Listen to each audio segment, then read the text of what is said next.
Over the last 2 weeks, the Raiders have been the NRL's giant killers, taking down the high-flying Gold Coast Titans and Melbourne Storm. And it appeared things may again be going their way when 3 minutes in, their current opponents lost their key playmaker. That is a blow for the Newcastle Knights. Jarrod Mullen now off the field. For much of the first half, the Raiders had the better of possession but couldn't turn it into points. Then, 25 minutes in, a spinning Adam McDougall helped the home side break through. McDougall, as a result, was able to get past him, but he got some help. Croker, that is. Popped the ball out there, McDougall. It comes away, and it tried to be scored by Richie Faoso. All of a sudden, Newcastle were dominating their opposition as clever passing and brilliant footwork gave them a 16-point lead. What a junior sound, who fends away from Herbert, gets a ball away for Akuuwate. He will score for Newcastle. Desperate to turn things around in the second half, the Raiders threw everything at Newcastle, but time and time again they were turned away. Now backwards, Dugan was there to pick it up. Last play here, they go to the short side. Herbert's pass found nobody. Unable to go through them, Canberra finally found success going over them. Out wide for Monaghan, who juggled it, put the reverse lights on, and found the try line for Canberra. But that was to be all the Raiders could muster. Ben Rogers guaranteeing the win with a field goal before Wes Nguama added an exclamation mark to a gritty 23 points to 4 win. Danny Weeks this time, not backwards, planted there by Wes Nguama. I think you'll find this is a Newcastle try. Yeah, make no mistake, this was one of the great wins. 23-4 the Knights over the Raiders. The stats show that the Newcastle side played 2/3 of the game in their own half. They lost their chief playmaker after 3 minutes, and they're up against a Raiders outfit that had won their previous 2 games against Melbourne and the Gold Coast side. It was an outstanding performance, and Matt, you've played under Brian Smith and you've coached alongside Brian Smith. The one thing that he has a reputation for is being able to get his players mentally ready for these kind of games. Yeah, I think the other thing that really showed the Newcastle game, and obviously the absence of Jarryd Mullen for the majority of the game, was that collectively they're very sound, and you know, Rogers' capacity to move straight into half there looked seamless, didn't it? Yeah. And their reaction to offloads is probably the best in the comp. I think the whole team responds when the ball becomes available. That second phase play, they're real dangerous. Well, while you're talking about offloads now, the one thing that I love about Newcastle is that every player in their side is encouraged to pass the football, and they'll do it in their own half. Like players that we haven't seen pass the football much in the past, like Richie Faoso and these kind of guys, they are all prepared to pass the football. Yeah, and you've got to give the coach a pat on the back for that. Brian Smith's obviously said to the guys, if there's an opportunity, make the most of it. And some of the options that they've taken all the way through have been first class, have put points on the board, and you've really got to pat the coach just as well as the players. Joey, no better back rowers in the game week in, week out than Zeb Taylor and Matt Hilda. Isaac De Gois, you know, you say, well, how do you replace Danny Buderus? I don't think they could have signed a better young player to step into that breach. Isaac De Gois is just so tenacious, but you mentioned Zeb Taylor. Each week he gets better and better. Against Melbourne last week, I thought he was one of the best players on the field. Matt Hilda just turns up, knocks out his 50 tackles a game. The forward pack is so underrated, but the Nice defence last night was first class. We spoke about Ben Rogers. I thought it was his best game for the club. When Jarryd Mullen got hurt, I put my hands in the air. I thought, oh, they're gone without Kurt Gidley and Jarryd Mullen. But the structures in place that Brian Smith's got in there in defence and attack, they didn't lose one of their star players. They just lost another halfback or another fullback, and everyone got in there and filled in, and it was a great win, massive win for them. And on the back of that Jarryd Mullen injury, the good news is that Scott Dureau is available next week. He's playing in the Newcastle competition this weekend, so they'll have him available. And the big concern for Newcastle going into this game was they played Monday night football, tough one against South, then a draining game against Melbourne. And sometimes it's when you play in a game like they did against Melbourne, Matt, and you don't get out of it what you put into it, which happens often, it looks difficult to back up after that.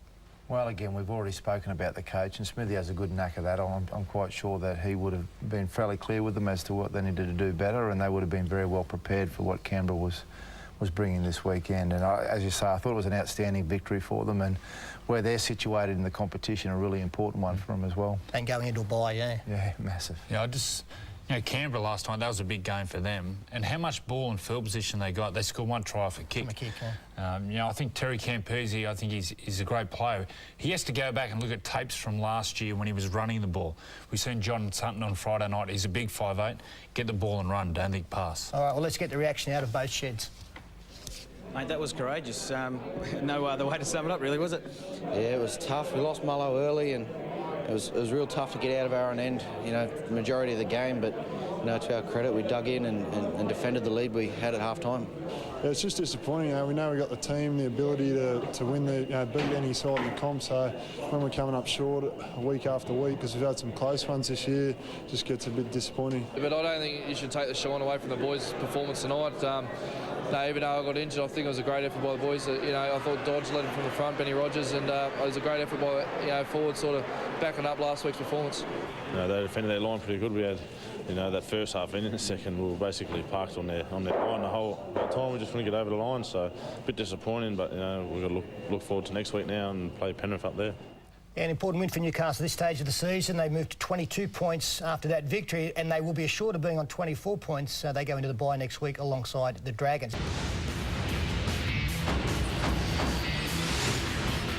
No, they'll be disappointed. Brian Smith will know it was crucial. That's a big hit there. Dallas Johnson.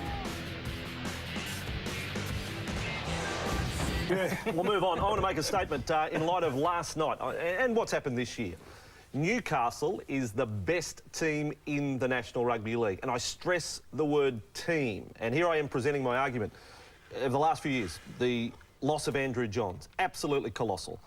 Danny Buderus moves on from the end of last season to replace someone like him, another club icon. Last night they go into the match without Kurt Gidley, and their playmaker Jarrod Mullen is injured in the 3rd minute. You give me another team, again I stress team, that could overcome the loss of their 2 current playmakers and win a game so convincingly as they did last night, and have to deal with other injuries as well. And it's not for the first time this year. This is a team that Brian Smith has put together. And if they got the wooden spoon this year, if they'd have got the wooden spoon, I would have said, yeah, that's to be understood because of the playing roster they have. Yeah. And I mean that. I looked at Newcastle's playing roster and thought, I tipped them to come last. Outstanding team. Have a look at some of their form from last night. I love what Brian Smith has done with these basically no-names. Rogers reinvented himself. The Mad Dog. Every week you get what you get from him. He's 100% commitment, and he makes other players around him better, which is the ultimate compliment. This try here, what strength? We'll throw in Richard Fayoso, and I've wrapped him a few times this year. Hardest runner in the competition. Give me Zeb Taylor last night, went to 5'8". Most improved player in the competition. I mean, if New Zealand were picking a test side right now, Zebulon Taylor would be in my New Zealand test side. Without a doubt. Marvin Caruana last night was great. Isaac de Gois has been fantastic, one of the buyers of the year. Junior Sau is improving. There isn't a player in the Newcastle side who is not improving under Brian Smith. I don't think there is a person who can't say that Brian Smith has improved basically every player within this squad. And this win came last night under tremendous adversity, and they stuck to it. They're well drilled, obviously, but each individual player, when you look at them, to my eye, appears like they have improved. There's no marquee signings there at all from Newcastle. And Brian Smith, 2 years ago, or even closer, was accused of ripping the heart and soul out of Newcastle. This is Ben Rogers. Sorry, TK. This is Ben Rogers, and we'll get on to him in a moment, talking about his great game. A few of their wins this year, you can't win these games unless you've got true spirit. And they're a true team. Gus, comment on Ben Rogers. He's one of those players that could have been playing park football this year, really, where his career was headed. Brian Smith's been rapping him to me all year, and I've got to admit I've always been a fan of this player. He's been much criticised and much maligned. The thing I've always liked about him is there's a lot of football in him. Every time he got the ball, he was trying to produce points. And, you know, a chip kick, a dummy, a little bit of a run. The problem is he never understood that in the game there are times where you're trying to score points and there are times where you're not, where all you're doing is getting ready to defend. Last night he came of age. When Mullen left the field, this fella stepped into the pilot's seat and single-handedly put this team out of harm's way every time he could. In the second half, where they were defending their own line for long periods of time, they'd finally get the ball. The temptation would be there to hold onto it till tackle 5. On tackle 2 and 3, this bloke was launching it back downfield and saying, chase that, let's get down there. And he would lead the chase himself to come down and make the tackle. I thought last night, and as much as I've seen him improved all season, with his defence, with the way he thought about what he was doing, and the role he played for his team, that he really come of age as a player. And that's what players have got to understand. Sometimes when you get the ball, you're looking to score points. Other times when you get the ball, you're just getting ready to defend again. And you're going to defend where and when you want them to have the ball, and that's important. And Rogers really looked after that last night. He played a completely different sort of game to what he's been accustomed to, or not to what I think he's been renowned for. The game he's been renowned for I like, because he's always trying to produce points. But he gets himself into trouble because not every set of 6 are you trying to score points. And last night, he played a real captain's mature role, and his defence was outstanding. But to me, that was the coming of age of Ben Rogers, and I think I can put that down to Brian Smith. I think the influence he's had on that kid, because he's danced around to a couple of clubs. They've all sacked him for 5 clubs. Yeah, for the same reason. You've looked at him; he's never really looked fit enough. He's never really looked confident enough. But somewhere in there was a footballer. Yeah. All right. And what Brian has said, the football is good, but we've got to fix everything else here and get you understanding the game more. Now he's starting to understand the team game, and as you say, played a big role in the team performance last night that I think was Newcastle's best of the year. Big rap for the player, big rap for the team. And if Ben Rogers hadn't have been there, I'm not so sure they'd have stood up to the pressure. On the flip side, perfect audition for Terry Campese to prove all his knockers wrong, but with all the ball they had a stack of ball. I wanted him to put his stamp on the game, but he didn't. And I think that was probably one of his worst games. I go back to what the New South Wales selectors did to him this year. I just wonder. I mean, we watched him against Manly there a few weeks ago. Came alive in the last 20 minutes of the game. I think he won't admit it publicly, and he was, until last year, not even confident that he's a first-grade footy player. But what the New South Wales selectors did to him must have mentally hurt him big time. I'll make this point, and I'll use Brian Smith to do it. Brian Smith has bought a lot of players at that club, or is renowned for buying players that other blokes wouldn't buy, and he gets them to do a job, and they all improve under him. The blokes who do statistics for rugby league, or the blokes that gamble on rugby league heavily, tell me that if they were picking the New South Wales side, there'd be about 9 blokes in our side wouldn't be in it. Because statistically against other players in the competition, they just don't measure up. But these blokes are name players. They're in the media. The media pushes their role. Commentators push their role. Everyone just jumps on the bandwagon and picks blokes. If a Brian Smith was picking a New South Wales side, he would go back to facts and figures and look at who can do a role in a different position, and would come up with a completely different looking outfit than what you or I or anyone else would come up with. Statisticians and people who gamble on the game do it successfully because they don't get carried away by the hype or the media or the comments of people who are just talking for the sake of talking. They actually look at what people can and can't do. And that's what Brian does when he coaches a team or he picks a player. He says, I need a job done. That player can do it. I don't care about his scrapbook. I can get it done. Nissan Player of the Week should be Plays of the Week. Nathan Merritt putting a bit of a move, buster move there on Jarrod Semmett on Friday night. And if you had the Quinella, put it into Adam McDougall, the Mad Dog. Attracts 17 defenders in. Still pops the pass that led to Newcastle's first try. So a couple of Nissan Plays of the Week there, Nathan Merritt and Adam McDougall. Last night, the Newcastle Knights lost key playmaker Jarrod Mullen after just 3 minutes with a potentially season-ending ankle injury. I think the best we're sort of looking at there at the moment is around 4 weeks. But we'll see how it comes up from the compulsory scans. His absence didn't stop a courageous Knights from opening up a 16-0 half-time lead against Canberra. Newcastle going on to win the match 23 points to 4 to stay entrenched in the top 8. And scans tomorrow will determine if the season is over for Newcastle's Jarrod Mullen. The Knights star injured his ankle in the opening minutes against the Raiders, and it didn't look good. But Newcastle didn't miss a beat, scoring 4 tries to 1. The Dragons remain at the top of the table. The Titans and Eels play tomorrow. Clinton Fletcher, 9 News. Yep, and we've had a lot of emails tonight, a lot of people blowing up that we haven't touched on the Newcastle Knights and their win over Canberra. I mentioned that they have a terrific strike rate at home. Let's give a word to the Knights, who, let's be honest, are travelling pretty well at the moment. They're playing some good football. With now Jarrod Mullen out, though, they really need to show what they're made. Well, Gidley will come back, but Ben Rogers was absolutely outstanding. His consistency has been out. He's never really cemented down a first-grade spot for as many weeks. I thought he was great. When Mullen went off, he thought, oh well, this might be the end of it for the Knights, but they stuck together. And it was a great team performance. And it's Brian Smith, the system's in place. They all believe in it, and they worked really hard for the full 80 minutes. And it was a I thought it was a pretty good victory. His kick and chase was the difference in that game. His left foot just down the middle of the field that he chased down, made the tackles.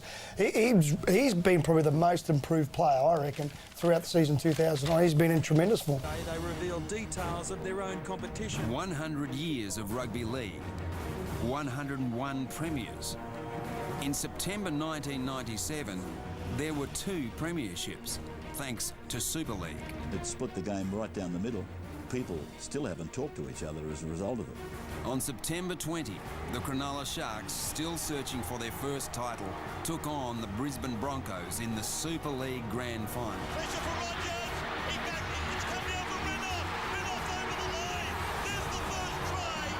We played a fairly perfect game of footy that night. We you know, and personally, I was happy. I scored 3 tries, so and to win in front of 58,000 at ANZ Stadium, it was a massive night.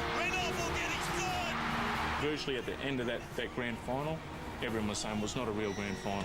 You know, you didn't win it. And we thought, well, hang on a minute, we got something to prove here. We were the number 1 team.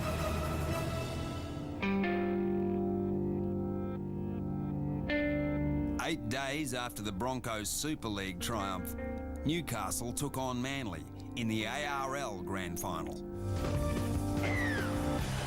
Shannon Nevin kicks off the grand final. It was a script you couldn't dream of. As the ball goes, we had a real physical start. You know, there was myself and Spud and twos. There was a usual confrontation. There was a few blues, there was a few head highs, and the start was very intense. Across for Craig Innes. Otherworthy will score. Otherworthy puts it over the line. At half-time, Manly led 16-8. We were behind and we pegged our way back by just staying cool. O'Davis looking for his second try. It's a try. Pegged our way back right till the last 6 seconds when that try happened. Albert, he will play. I was behind it. I saw it all happen. I went, Jarryd, what are you going to the line for? Next minute, bang, bang, bang, and Darren Albert's running through that gap.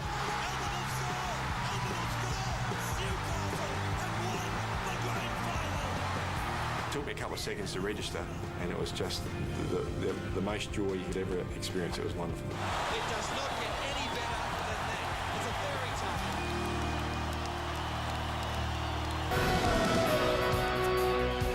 1 hour of the Sunday Footy Show scarcely seems enough time to get through another very eventful week when it comes to rugby league. Wednesday night, State of Origin number 3 had a little bit of everything and then a whole lot more. Even some criticism, although most people I've spoken to are disappointed that that wasn't the opening game to this year's series. On Friday night, a very successful doubleheader in Brisbane. For the second time in 3 days, over 50,000 fans made their way into Suncorp Stadium. A wonderful night up there. And over the last 24 hours, breaking news that Brad Fittler will not be coaching at the Roosters next year, and almost certainly Brian Smith, the current Newcastle coach, will take over the reins at the Roosters on a reported 4-year deal. Thanks for your company this morning on the panel. With so much to talk about, I'm with Phil Gould, Andrew Johns and Wendell Saylor.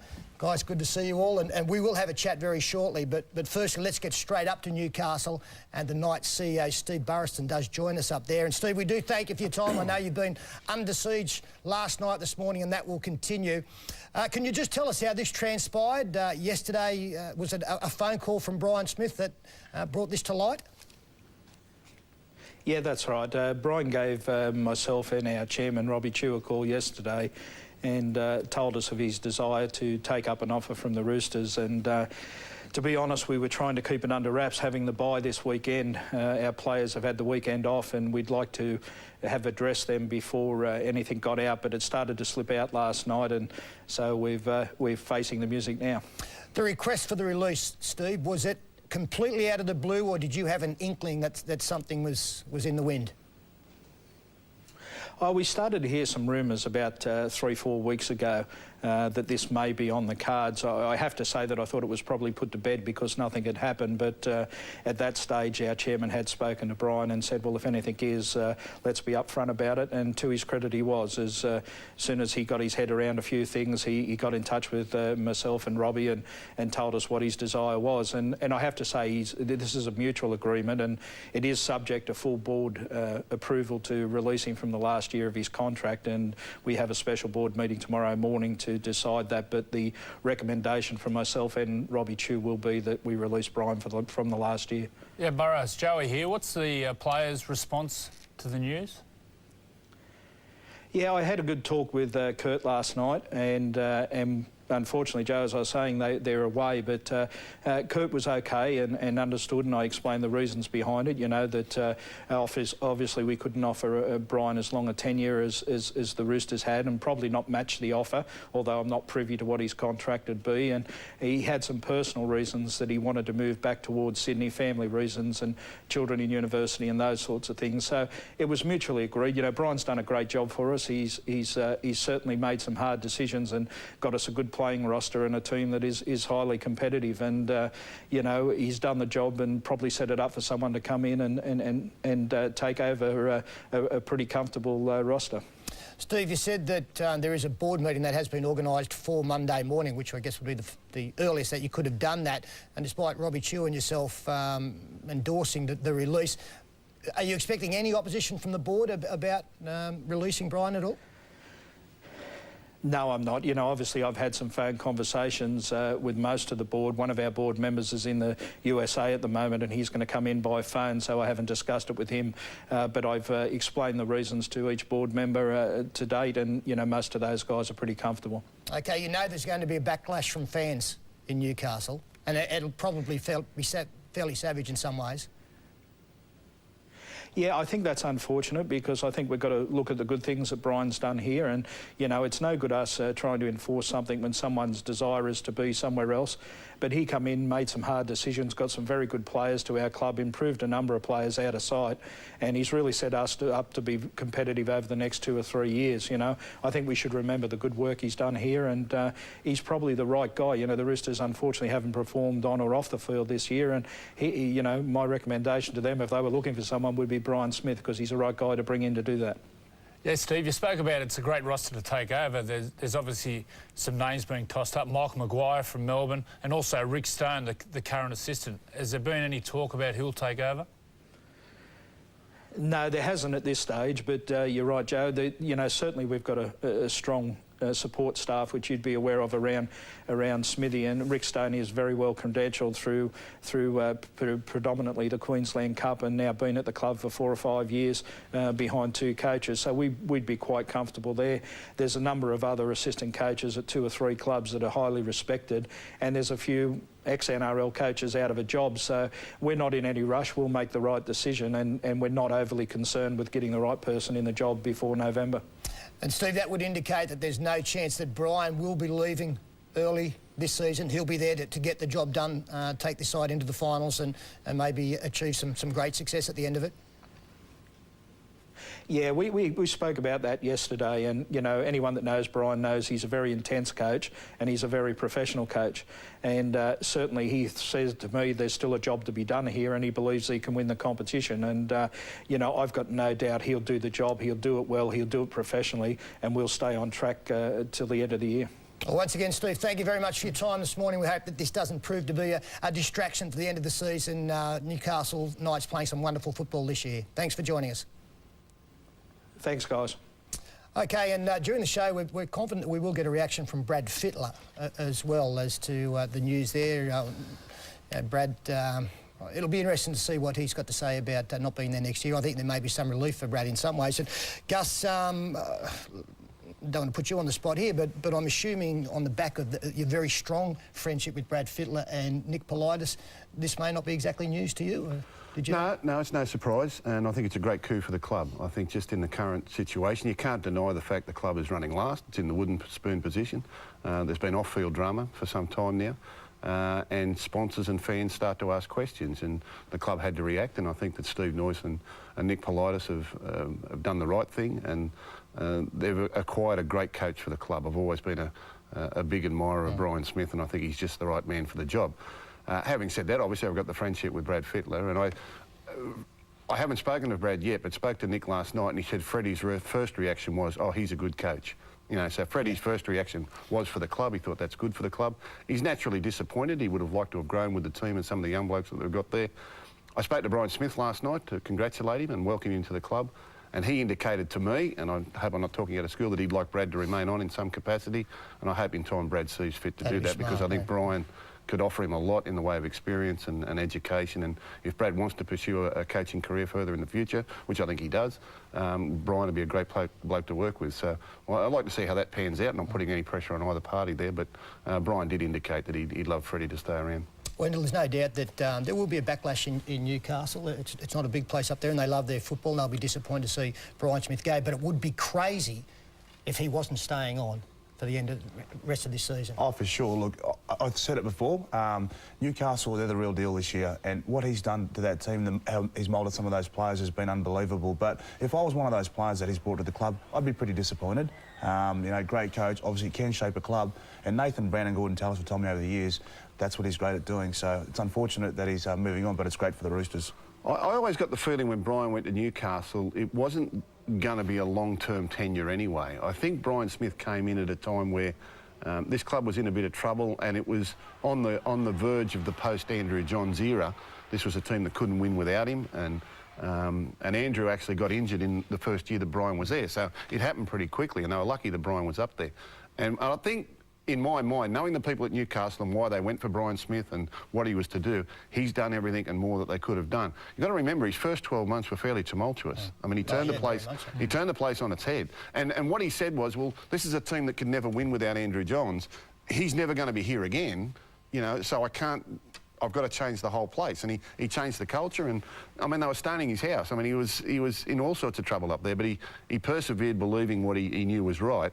And look at them now. I mean, they're a tremendous team. Yeah. Not just post Andrew Johns, but post Danny Buderus. Yeah, absolutely. Well. Yeah, he's had to do with both. Finally, just quickly, my mail is that Rick Stone is the head of the people in line to maybe take over there. What can you tell us about Rick? Yeah, he's been the assistant to Michael Hagan and also Brian Smith for 5 years now. Hugely popular amongst the players. He's done the apprenticeship under those two coaches, and I suppose I couldn't endorse him anymore. I think he'd be the right man for the job. Just another thing too, I mean, the Roosters have picked up a great coach in Brian Smith, but I think Brian's picked up a good club too. I mean, this club's been through a lot of problems over the last few years, but essentially a great place to play football, and he's going to love that place. I think they'll do well. You're quite close to Brian. Is this the sort of challenge he loves, rebuilding a club? Absolutely. Absolutely. He's done it so many times. Yeah. Success at St George, Parramatta, he went across to England, had success there. When he took on the Newcastle job, I went, oh, mate, you know, that's going to be tough. And it was tough, and he was a tough man for a tough job. And, you know, I think what he's done at Newcastle says everything that I've always thought about Brian Smith as a bloke and a coach. And it's proved it to a lot of doubters. Anyone who did doubt Brian Smith cannot doubt him now, given what Newcastle are doing. Well, he's got some work to do there and sit on the bottom of the ladder now. They play the Warriors this afternoon. Newcastle this weekend, one of two teams having a bye. It'll be interesting to see how things do unfold. All right, we'll take our first break and come back and have a look at the on-field action of the NRL over the last 48 hours.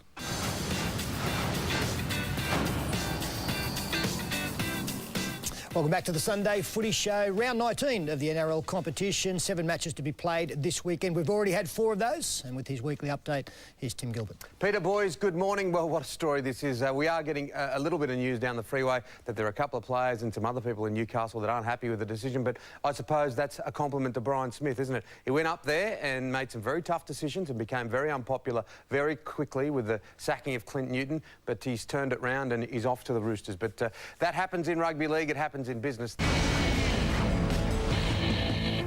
Hello folks, welcome along to the Sunday Roast this afternoon. What a day it is. It's always a great day when you're going to Leichhardt in the afternoon. That's what we're doing with the Channel 9 team this afternoon for the Tigers and the Cowboys at Leichhardt Oval. Going to be a sensation.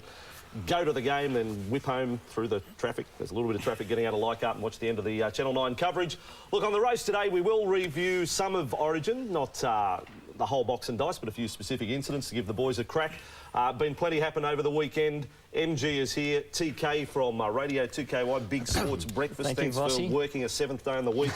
Gus is here. Gus has had his say already on Brian Smith's appointment as Roosters coach, but I thought I'd open it up to UMG and UTK. I've got to say, this time last week, I hailed Newcastle as the best team in the competition, but I'm not in full support of this. I reckon this is a bit of a negative on Brian Smith with the fact that he was under contract for next year. What's your thoughts, MG? Oh, look, I think Brian Smith's done amazing things with Newcastle. I really do. I don't see this appointment doing anything good for Newcastle this year, but I really think that it might derail their season. Hopefully it doesn't, but Brian Smith, he'll turn Roosters around. I feel sorry for Freddie, obviously, because he's a mate. But even he would concede that coaching isn't probably what he expected it to be.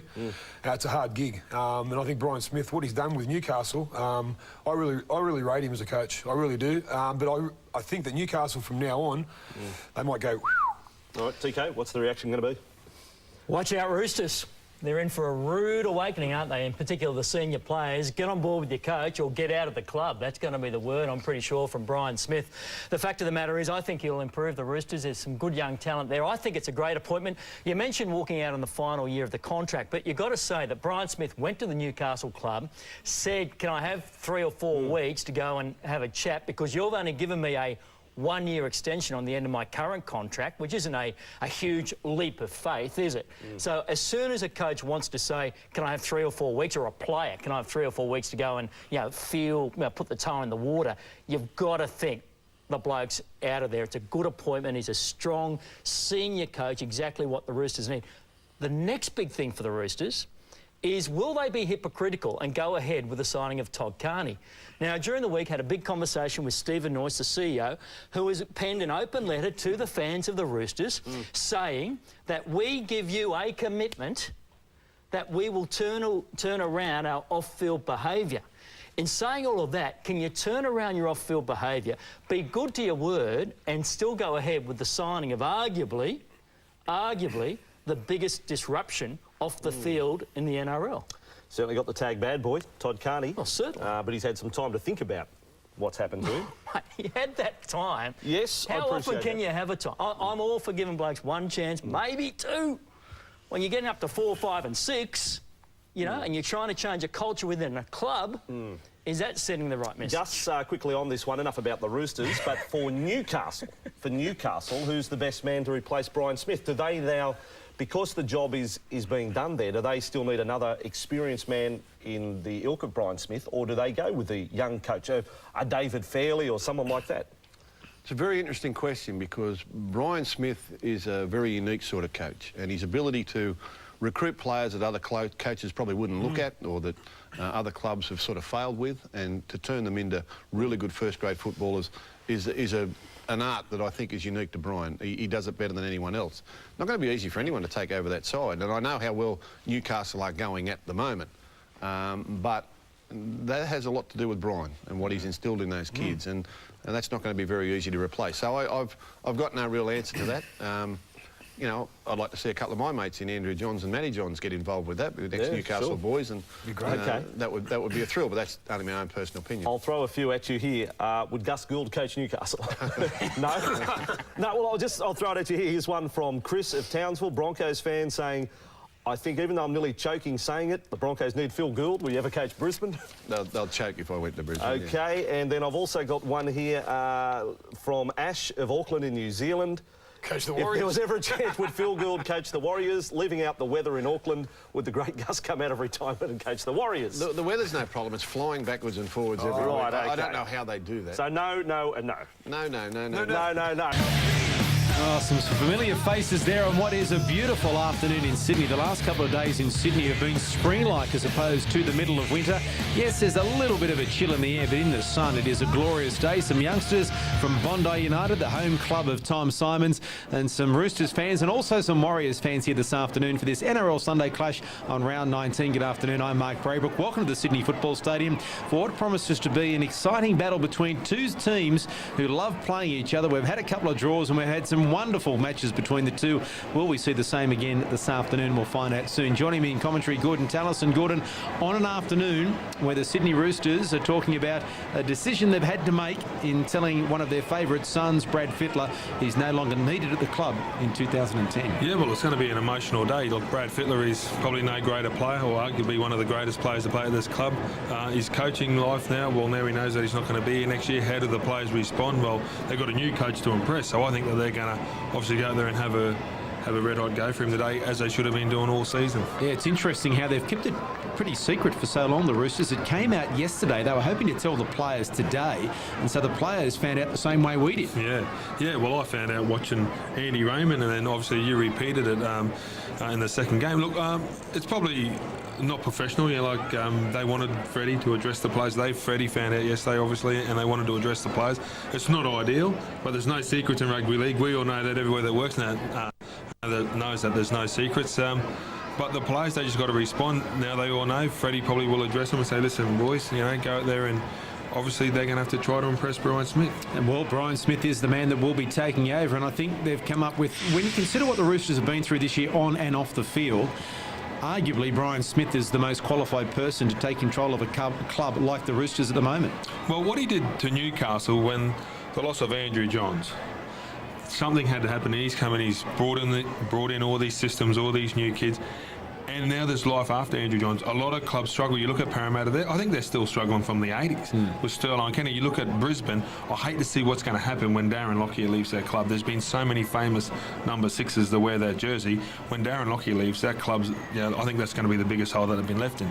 Here, losing players like Brad Fittler, it's very hard to replace. And then Brad's come to coach, and, I think Brian Smith, he will get the young guys. He's not frightened to lock horns with the senior guys. He's not frightened for you to have an opinion and come to you, and he'll tell you whether you're right or wrong. The young kids, I come through his system, and I wouldn't change the way I come into my first grade. He taught me what it was to be a footballer. I think he helps you along the way. Even if I was making my debut now, I would go the same way. I'd want to be coached by him for the first 3 or 4 years, and then Wayne Bennett after. Is it that discipline that young players need? I mean, no disrespect to Brad Fittler, but discipline has been an issue on and off the field for the Roosters this year. It must be hard. Like when you play with someone, because I know now I'm sort of doing a little bit of coaching, but when you play with blokes like Crocker and you go to tell him, it's a friendship. It's more like a nudge of the elbow and a little wink and say, come on, mate, get out there and have a go. It's very hard to put your coaching hat on. Brad doing that on a full-time basis, I don't know how players can do it when they're so young and they're still attached. Nathan Brown struggled at St George. So coaches do struggle. Brian Smith doesn't. He doesn't care what he's got to tell you. He will come there. I think that the young kids, you will know where you stand with him. It's just my way or the highway, and I think that we need that in the game. Well, let's hear from the CEO of the Sydney Roosters. Steve Noyce has only joined the club this year. He's had a pretty difficult couple of days. Well, Steve, a momentous day for the Sydney Roosters. Yeah, very important day. Now we've just got to get on with things and bring some change into the place, and away we go. Obviously a very tough decision to make with one of the legends of the club. Yeah, he's a great legend of the club, and I've been really impressed in the short time I've been here how passionate he is about the club, and those things do make it hard. But, you've got to make those hard decisions sometimes in the best interests of the Roosters. And how did Brad accept it? Disappointed. And I would have been surprised if he wasn't disappointed. People question, whether he wants to do it. Sometimes I see, we get in at 6 o'clock in the morning and he's here and he works hard at it, and say he has passion for the club, passion for the job, and so I knew he was going to be disappointed, and he was. Was Brian Smith the first and only man the Roosters were interested in? We looked at what we needed. We considered what was available. I think one of the things that I was impressed about was being able to recover from losing two wonderful playmakers like Joey and Buderus fairly quickly, and then he decided to move some other players out. When I was growing up, the great Parramatta club, the Kennys, the Sterlings and all those people, for years and years they tried to cover for them after they've gone. Newcastle, under Brian's leadership, seemed to have been able to bring that transformational change in, and identified that as being one of the key factors that we were looking for. So I'm sure he fits that role really well for us. And just finally, is off-field just as important for you now as on-field? Yeah, at the end of the day, people see what we do on the field 24 times of the year, but we're a football club that, is in action 365 days of the year, and we want to be proud of everyone to be a Rooster, and we want to make sure off the field, we do the right thing, and on the field, and I think then you just build success, and that's the direction we're heading.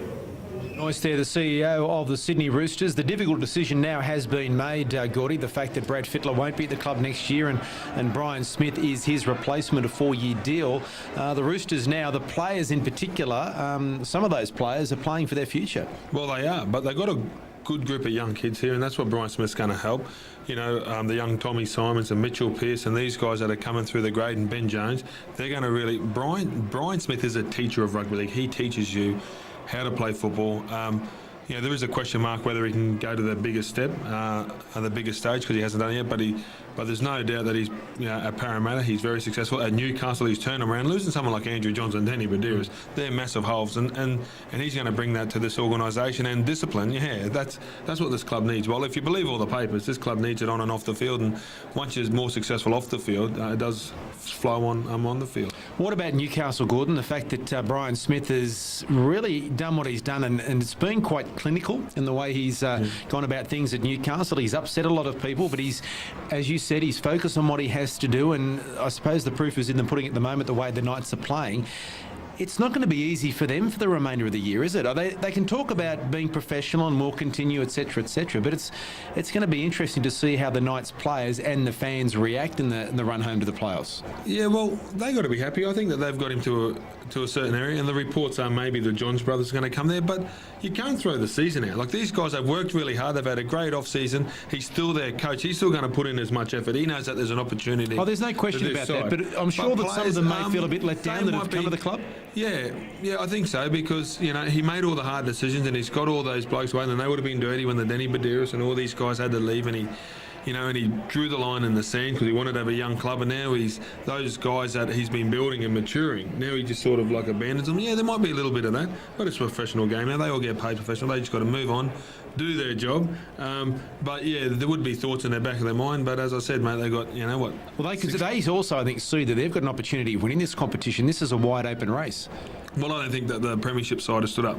The Bulldogs, they're starting to pull out in front of the pack now, and the Dragons, but I'm not too sure whether they got it at the end of the season. And it is open. It's the most open that I've seen for like a few years now, and the Knights have a wonderful chance. Gidley in any side. How important then is it for the Knights to make the correct decision to replace Brian Smith? We talk about the Roosters having to make a big one. This is a big call for the Knights as well to get the right person. It certainly is. I wouldn't be rushing into it. They've got couple of months to go, and I would choose wisely. There's rumours about the Melbourne Storm guys. They've been under probably one of the best coaches in the game in Craig Bellamy.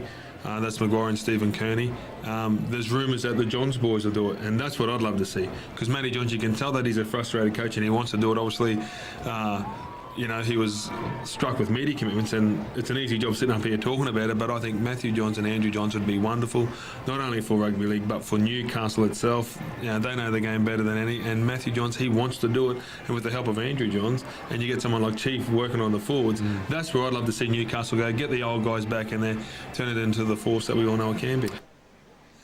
The Knights board meets tomorrow to decide whether Brian Smith should see out the season after signing a 4-year deal to replace Brad Fittler as coach of the Roosters. Now in sport with Brad McEwen, Brian Smith's appointment as a new Roosters coach has caused quite a stir. Yeah, it has, Deb. He certainly polarised Knights supporters during his time at Newcastle, and that continues after the news of his imminent departure. Smith met fans at a junior clinic today, and while some were sad to hear he was leaving, some definitely weren't. Where's Gidley? Don't let the door hit you on the way out. Bring back eggs. We'll hear from the man himself later in sport.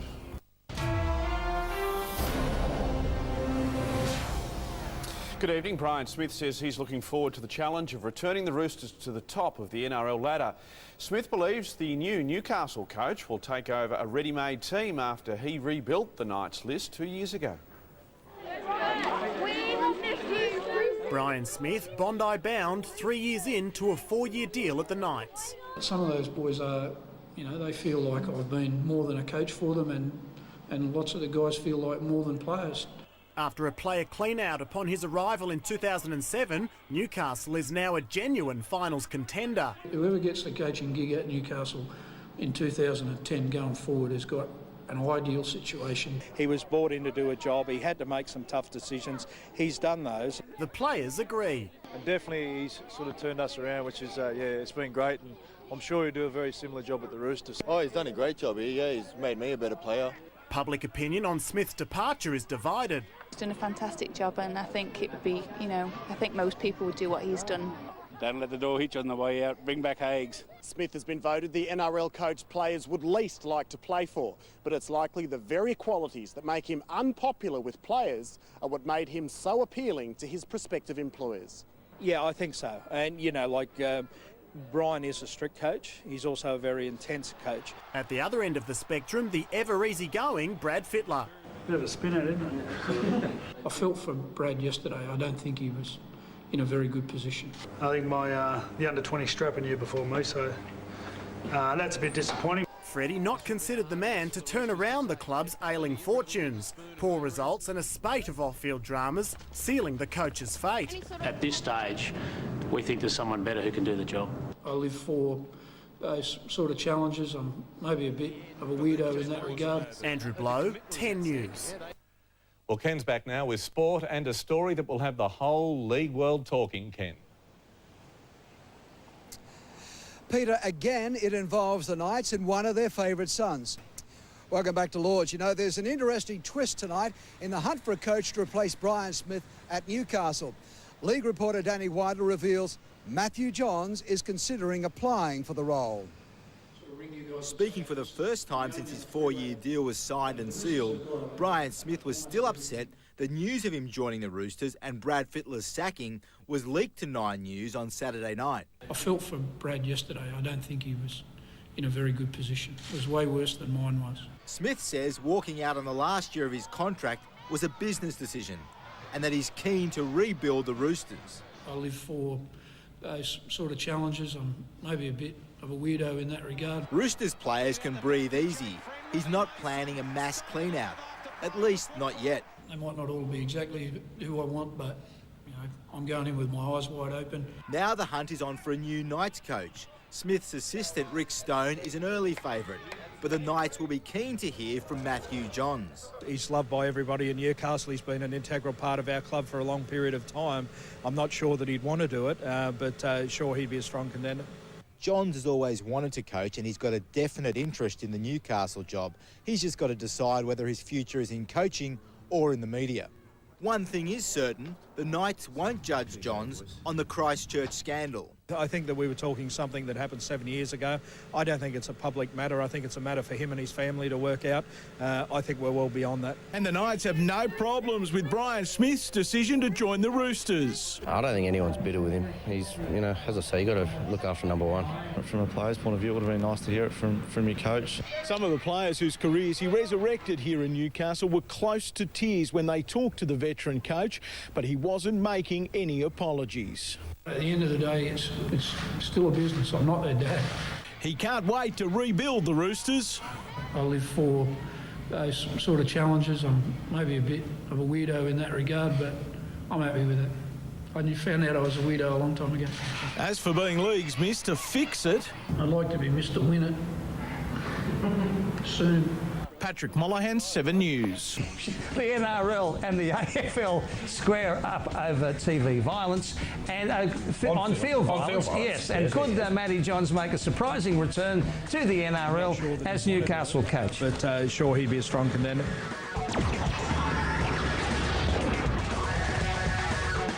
All right, moving on. Of course, we got Brian Smith coming in from Newcastle. They're calling him in to see us? Well, he may call in on the way, but he's going out to Bondi. They're calling him a traitor. I mean, that's got to be a little bit tough. Yeah, he's a hard-edged businessman, isn't he? I don't know whether he can shift them. I mean, the party culture at Bondi, the alcohol culture, plenty have tried, Gibbo. 1 premiership in 34 years. And you know, I reckon he can shift them somewhere, a good professional coach, but to win a premiership, you've got to have a bit of love Well, when you say 1 premiership, that's one more than Brian's ever won. Yeah. This staggers me. He's a coach, 25 seasons, never won a premiership.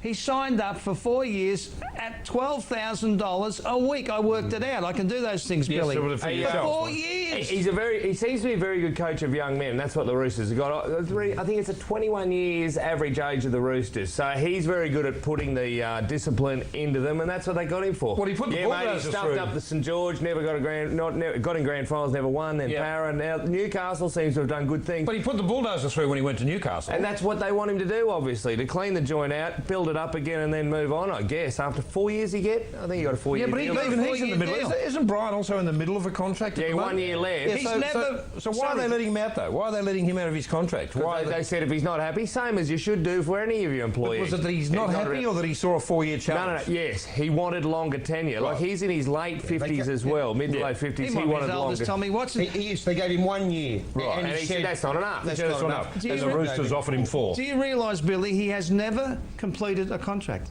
Is that right? Brian Smith. Right. Yeah. Never completed a Right, contract. he should be in radio. Well, Brian Smith moves to the Roosters. Who's going to the Knights? They say Matty Johns. Oh, they couldn't, could they? Really? I mean, like, nice bloke and everything, and sure to make a comeback on television and be a star. And possibly make a comeback as a coach, but later on he's going to fall into the... I don't want Matty to fall into the Freddie, Fittler, the Nathan Brown, the... You know, I think there is a thing. Someone wrote an article, didn't they, during the week, Mike, about age of... Yeah, Gibbo showed me that stat beforehand. The top 8 teams in the NRL, their average age of the coach, 48. The bottom 8 teams in the NRL, the average age of the coach, 43. He's too young. He's too pally. The ability to be able to get into people's heads when you need to. He's a skills When it's coach. a mental problem rather than a skills problem.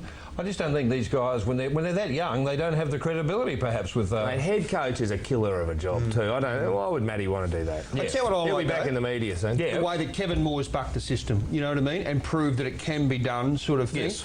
But you know what? Where he was smart, he plucked guys like Stagg and Hannant and Ennis out of Brisbane. But not just that. They had one common thing about them. All had young kids, as in home early at night, smart, see? Yeah. So it's just nice to see a kid prove you can do it, but I know what you mean, that was a good stat, wasn't it? Get a club that's completely untattooed. Let's see how that sort of team goes. Well, the Biff. Yeah, no chance, eh? There are advantages and disadvantages for both theories. Let's first hear the advantages of playing your 6 and your 7 on the same side of the field from the play the ball. Well, if you open up a big enough percentage on the field, moving the ball rather than at 50, getting it over to 60 or 70, or Canberra using lots of really long shifts, almost off the touchline, 7, 6, and with a crew of people out here, you can generate a whole heap of stuff that presents a completely different question to the D. Couple of the game's best thinkers giving us their opinion and their opinion only, and that's what I love about this game. Every opinion is valid because it's yours, right or wrong, it absolutely doesn't matter. Same side halves play is the traditional format. In the modern game, though, what are the disadvantages of playing this structure? I think disadvantages, you maybe cut down one of your ball players, maybe playing down the short side, or having that ability to sometimes go down the short side. If it's on, the halves are generally very dominant, so if a short side is actually open, it might get missed sometime because the two halves are on the same sort of field, and that's sort of generally where the ball will end up. OK, as the game has evolved, we've seen the half and 5/8 move to left half and right half. Basically, I think that's the type of role. What's the advantage here? If you get 2 really good ball receivers, first receivers, you get to ask questions very quickly. It's not a pass, and the D's got time to adjust. When you've got those guys pushed up and ready to roll on either side, you can ask really quick questions of the defensive line.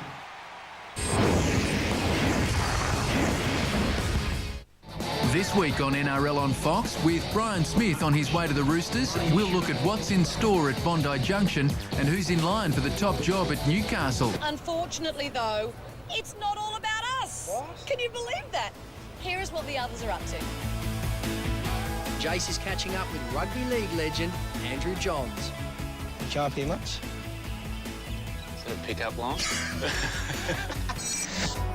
Meanwhile, after the break, league legend Andrew Johns shows us around his favourite place. You can't hear much?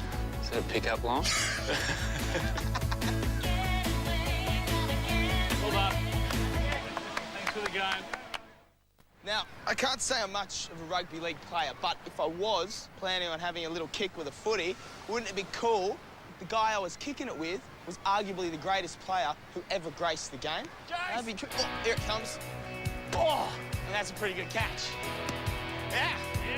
They're talking about building a statue for Joey. If he kicks this, it'll be finished by daybreak. Retired Newcastle Knights halfback Andrew Johns, like our own Dermot Brereton in Aussie rules or Harry Kewell in soccer, has achieved legend status in the game of rugby league. Just like the rest of us, legends go on holiday too.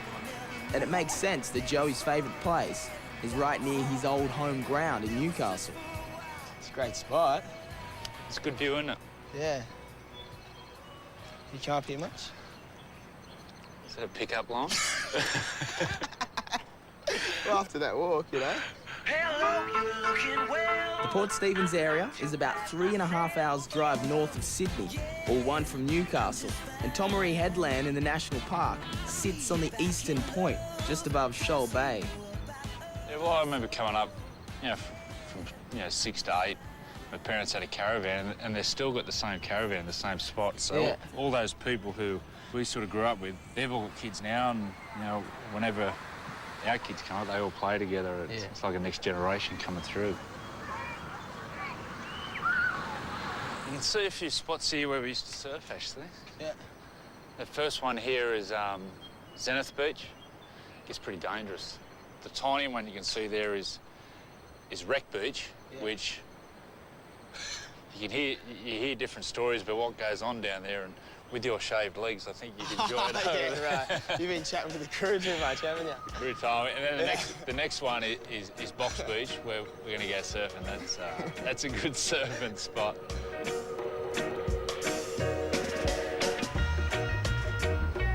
It's a 30-minute walk back down. Joey is used to a stroll. He recently raised over $2 million for charity on a walk from Newcastle to Sydney. It was good, actually. Yeah. It raised a lot of money for depression, but the big thing was the awareness. There was so much coverage, and people were speaking about it. So lots of media attention. Really proud of the way it went off. Yeah, if you want some seafood, this is a place. Peter. Hi Joey, how are you? It's no surprise that the local delicacy is fish and chips. Have a look at that. What do you reckon? And down at Nelson Bay Marina, Bubs has just won the award for the best in regional New South Wales. So much fish up here. If you can't catch a fish up here, well, I reckon even you'd catch a fish. Turns out there's some halftime entertainment.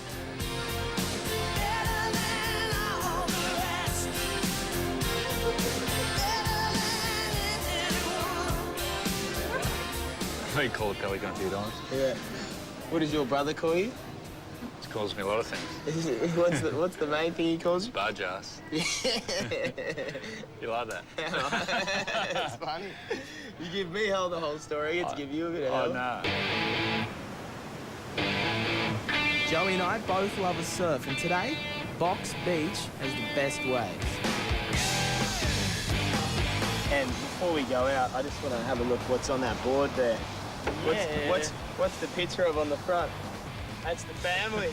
This gets brownie points. Right. I tell them when I'm in the water, I always think about it. Yeah.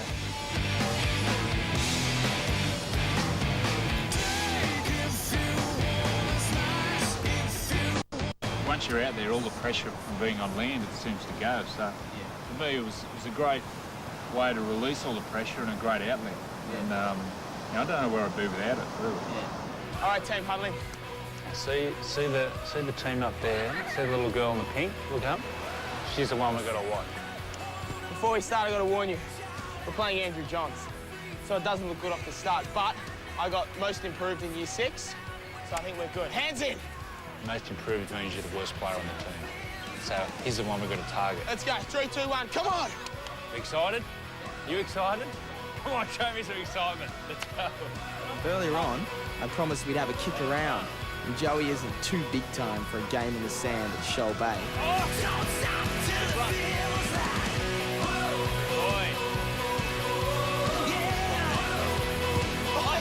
Nice kick, Dad. Good kick. Let's go. Not the script, but a good kick. Stick to the game plan. Let's go.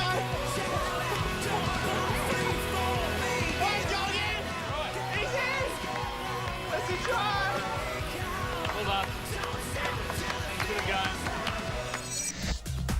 After the break, Natalie road tests a romantic weekend away out of Melbourne.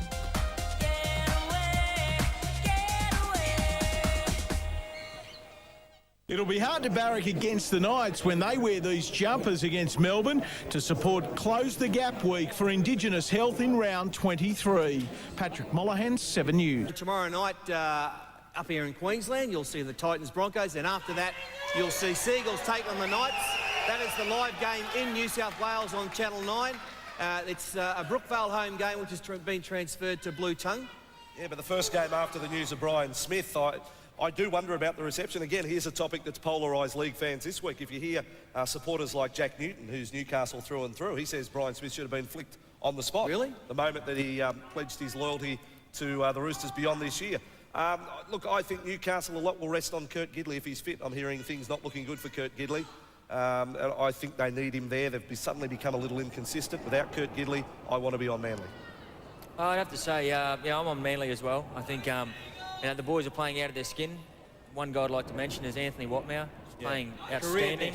And, I think with Kurt Gidley, the doubt about him playing, I think, I can't go past the Seagulls. Yeah, for me, Kurt played with a lot of injections and that through the last bit of the Origin too, didn't he? So if they lose him, he will be out. Yeah, if they lose him, that's a big blow. All right, I think Manly will be winning that. They've had experience playing up there at Blue Tongue, and I think they'll be winning that one. Brian Smith has made the decision, and it must have been one he thought about long and hard, because he's got Newcastle going very well, but he's got out of a contract to go to the Roosters. I can understand that as well, at the age of 55, getting some job security. And he likes a challenge, Brian Smith. I think it's a good move. Well, his side hasn't won back-to-back matches in 10 weeks of footy right now, but I still think in some ways they are the best team in the competition because what they've done with the playing personnel, and the coach has to take a lot of credit for that. But the deal he got apparently was too good to refuse. We're talking something in the vicinity of $2.5 million over 4 years. So that'll start next year for the next 4 years for Brian Smith. But there's that huge expectation at Bondi Junction that he can come through, Brian Smith. No premiership in the coaching career of Brian Smith. Danny Weidler caught up with him during the week to ask him about the challenge of resurrecting the Roosters, who at the moment are favourites for the wooden spoon. Yeah, absolutely. I love that. As long as everybody's prepared to chip in and there's good support in a footy club, mate, anything's achievable. Like the Bulldogs have shown that this year. Other clubs have made rapid improvement. There's a chance for us to do that at any level, any time nowadays. As a club and a coach, you can make rapid development. The Knights thing was a bit more difficult because we had to go backwards sort of to go forwards. But really, in a 3-year period here, we've got ourselves into a pretty good situation. And in terms of business, it's not a long time, 3 years. But, I don't know whether I'm just a bit of a weirdo or whatever, but I love these sort of challenges. Do you like your reputation as Mr. Fix-It? Oh, it's.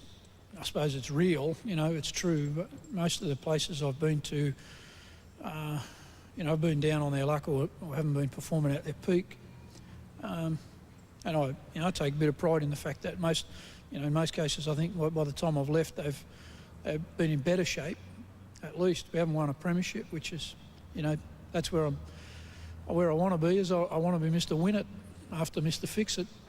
Does it keep you awake at night? No. I love what I do. Obviously, I wouldn't be doing this after all these years and not winning a comp. But, do I want to win one? Oh, please. Can you win one at the Roosters? I'm more interested in winning one at the Knights right now. So your job here isn't finished? Well, we've worked hard in those 3 years. All the stuff we've just been talking about, suggests that there's a lot of people put a lot of work in, and it'd be crazy for us to be distracted at this point in time where, we're in a good position if we're good enough from here on in. We're still a young team. We're getting picked up a few more injuries, even without, I don't know how you do that in the bye, but we've picked up a couple more illnesses and small injuries. So it's going to be tough, but, I'm looking forward to next 7 weeks at least with the Knights to capitalise on that position we've worked so hard for. And we wish him all the best, Brian Smith. He's a good man, done a great job at Newcastle. I hope for some success for him at the Roosters. Meantime, Manly take on the Knights in Gosford this evening, with both sides looking to secure their spots in the top 8. Des Hasler claims Manly spent the first half of the season flying under the radar, but with 7 wins from 9 starts, they're now in everyone's sights. Build some more momentum and get ready for the final series. That's the next stage. talks of finals football could be premature. A loss against the 5th place Knights and they'll have a battle on their hands just to stay in the top 8. I think you'll see a full 80 minutes of the old Manly, but I don't think we're back. It's less than a week since Brian Smith left Newcastle fans feeling high and dry, but the players won't be making excuses. I'd be very disappointed if anyone changed their attitude or the way they played because of this decision.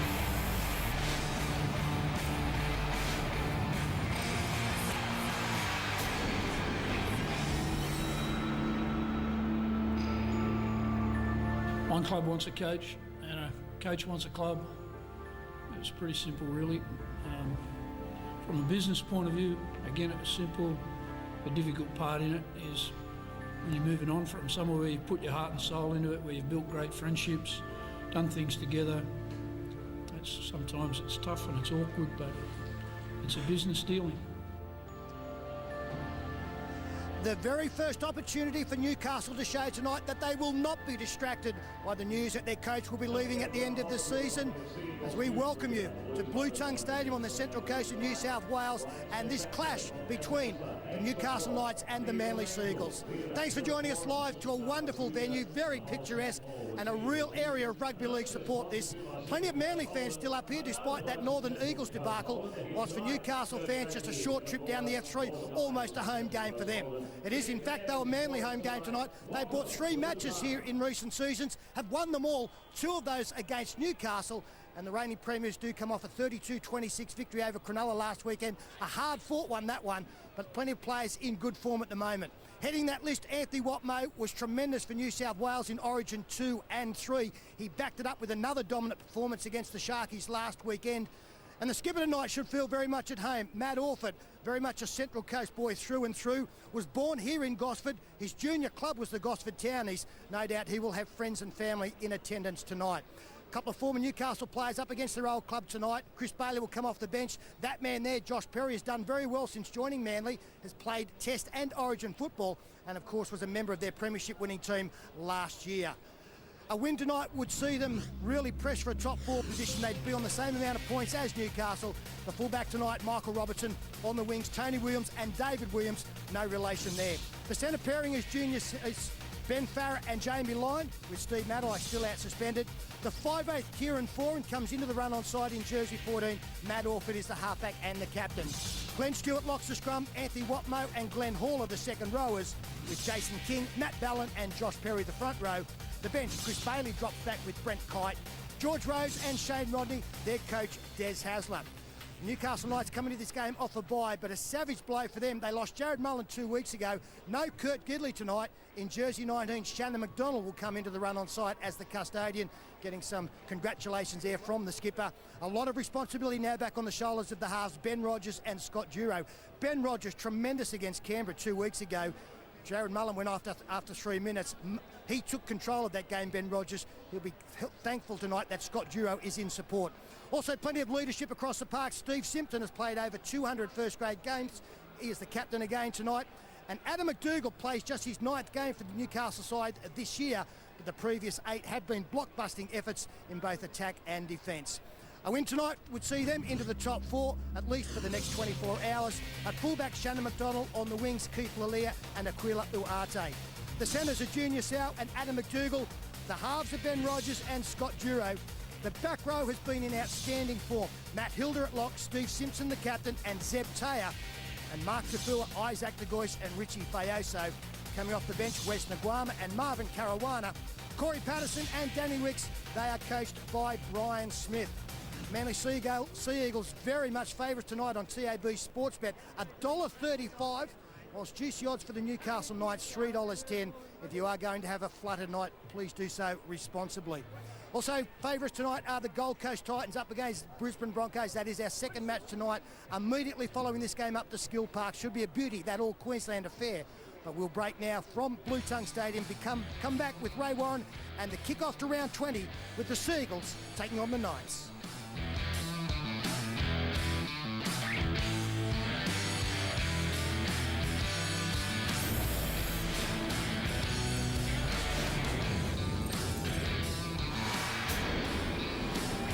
Yeah, Newcastle had been in premiership contention and still is, but if they keep making errors like we saw last night, they won't be in contention for too much longer. Some of these are absolutely dreadful, and the question is being asked and has to be asked, are they off the boil because of the off-field dramas, that is, the impending departure of the coach? Well, it certainly has, and I think, you know, they'll be trying to deny all those type of rumours or aspects that it's certainly not affecting their football. But it's been a tough week. They were in the press for the wrong reasons as regards to Brian Smith leaving the club, and certainly it's going to be in the back of the minds as players. You know, they're looking at now who's going to be the new coach, who are we looking to impress for next year. So all those type of doubts are going to be going through some of these players, and that's something that Brian Smith, who is a very smart coach, and you know, although he won't have to bring it up all the time, it's something that he might have to address. And the way they performed last night, there was some just really basic errors which cost them dearly. Yeah, well, let's have a listen to both coaches. One of them was very happy in Des Hasler, and Brian Smith, as you mentioned, all of a sudden has to answer some pretty serious questions. That's what good teams do. They put you under pressure like that and make you work hard. And when you can't get anywhere, not seeing any light in the tunnel, they're waiting for you to do something silly, and they pounce. And they turned the pressure on us with some great defence in the first half, to the point where we were really struggling to get out of our own end. And sure enough, those errors came then. Let's talk a little bit more about the Knights. They sit in 6th position. I want to give you their run home. They go Roosters, Eels, Storm, Cowboys, Raiders, Panthers. Importantly, 4 of those games are in Newcastle. Where will Newcastle finish the regular season? I think they'll be in the 8. I don't know if they can achieve a top 4 spot. But with the record that they've had at home so far this year, there's 4 games there that they should win. The should and woulds and coulds are all coming into it, isn't it, as I talk about the running home. But, you know, they've played some good football this year, so there is a foundation for them. There hasn't been a fluke in where they are on the table. They've been very solid defensively, and they've shown some nice touches in attack. Players like Gidley and Mullen are very important to this side, and they need them on the paddock to have any chance of being in that top 8. Yeah, Gidley with the rib injury. He was a late omission last night. They hope to have him back next week. Outgoing Newcastle coach Brian Smith says defending premiers Manly are the team to beat after his side was belted at Blue Tongue Stadium last night. The Knights went down by 24 points. Their soon-to-be Roosters coach claiming his imminent departure from the club wasn't a factor. So there's the siren, it's over. A crazy game of football. Rewind 80 minutes and Manly weren't so jubilant. It was the Knights doing the celebrating as they rode their way to a 14-0 lead. Here's a lovely ball around and over the top from Fayoso to Tafua. Things went just about exactly how we planned in that bit. Mate, we just kept sort of handing the ball over and, you know, blowing some chances, and you know, it does get a little bit frustrating, but obviously you just, you know, take a deep breath and sit back and stay composed. That's exactly what Manly did. The defending premiers made up for lost time, 3 consecutive tries giving them a 16-14 half-time lead. Robertson's after it, so is De Gois. He can't put it away. Manly gets in to score. The Slick Sea Eagles were relentless after the break with 5 more tries. The Knights' 24-point loss following news that Brian Smith will head to the Sydney Roosters next year. But the outgoing coach wouldn't say if that was a distraction. You'd have to speak to every individual player there to work out whether that was a factor or not. One thing is for sure, Manly are beginning to look like the team which took last year's premiership. They've now won 7 of their past 8 games and look set to threaten for a top 4 finish. You know, still 6 weeks out. We'll just continue to slowly build. You know, there's a lot of good footy sides out there. Des Hasler might be understating their chances, but Smith is certain Manly are the team to beat, with star fullback Brett Stewart set to return before the finals. Gee, if they get him back and they continue to play like they did tonight, they're going to be tough to beat again. I wouldn't rule them out of anything yet. Tiny for Sports Tonight. Newcastle coach Brian Smith insists the circus caused by his decision to jump ship at the end of the season had nothing to do with the Knights' performance last night.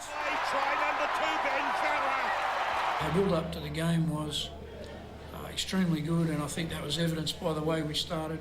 They did start well, 2 tries inside the first 10 minutes and a penalty goal making it 14-0. But that's before they were swept away by a seagull tsunami. Slicing through, looking for the first try and getting it. The Premiers piled on 34 unanswered points. The contest effectively over with 25 minutes still to play. Manly, without a doubt, a force to be feared once again. Orford's little kick in. Here's a try for Watmo. The coach has spoken to us a lot about that, and really, once we've got the foot on the throat, really go ahead with it. Manly coach Des Hasler has warned his troops to address their sloppy starts if they want to keep pace with the top sides in the NRL. The Sea Eagles were forced to fight their way back from 14-0 down against Newcastle in Gosford overnight, while the Broncos are on the verge of missing out on playing finals football for the first time in 18 years after going down to the Gold Coast. Slow starts have become an all-too-familiar part of Manly's game. He'll go all the way and score. 3 weeks now, we got off to bad starts, and against sides like that, it's that hard to get back into the game. Newcastle raced to a 12-0 lead before the Sea Eagles finally aimed up. Oh, that might be penalised. It is. The Knights picked up the 2 but failed to hold on at the other end. That's what good teams do. They put you under pressure like that and make you work hard. And when you can't get anywhere, not seeing any light in the tunnel, they're waiting for you to do something silly. Another costly fumble gifted Manly's next. It's like a conveyor belt at the moment.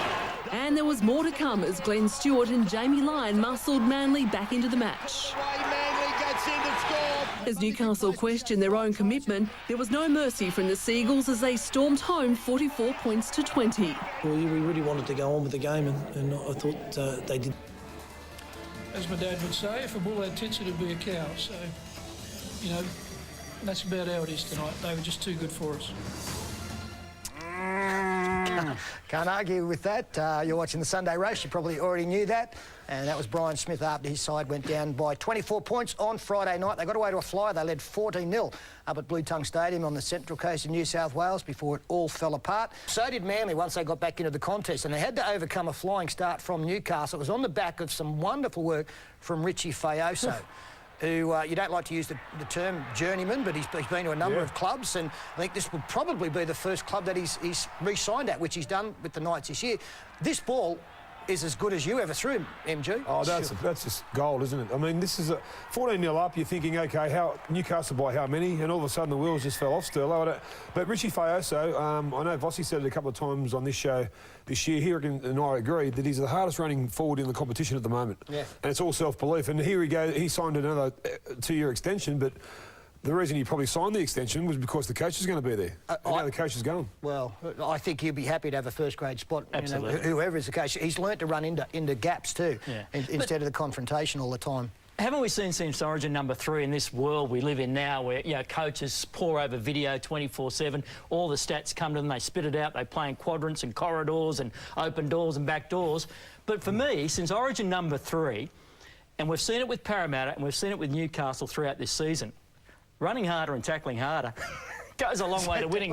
It goes a long, long way to winning some footy matches, and that's what we've seen from Parramatta. You're saying about where's it been?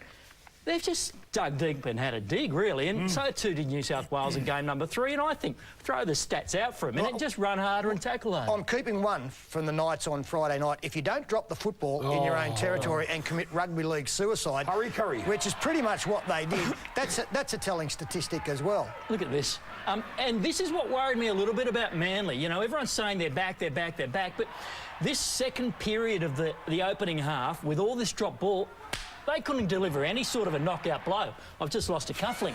But that's the hardest you've ever hit anything in your life. That was a worry for me, because Newcastle, as you can judge by this footage, gave them chance after chance after chance, and any side would have to eventually rack up some points. I don't think a Bulldogs or a Dragons side will give Manly as much ball as Newcastle gave them. So they're not back. You're saying they're not back. If Watmo stays fit and Stewart comes back... Out of Melbourne and Manly... I don't want to play him in the finals. Who would you rather play at the moment, out of Manly and Melbourne, if you were St George or the Dogs? I'd rather play fully fit, everybody there, fully fit. Geez, that's tough. Yeah. I'd go, Manly look all right. Well, they could finish top 4. Without a doubt. Manly? Yeah. I think they can, because, Pete, they play, I think, 2 of the top 8 in the last 6 weeks. So they've got a dream run through. I know they're 3 points out of the top 4 at the moment. I think Manly can make top 4. And the other thing I want to make out of that match from the Newcastle performance, I heard people yesterday saying, oh, there you go, I told you so. In fact, you were saying it. It was you that was saying it. I told you Brian Smith was going to disrupt their semi-final claims.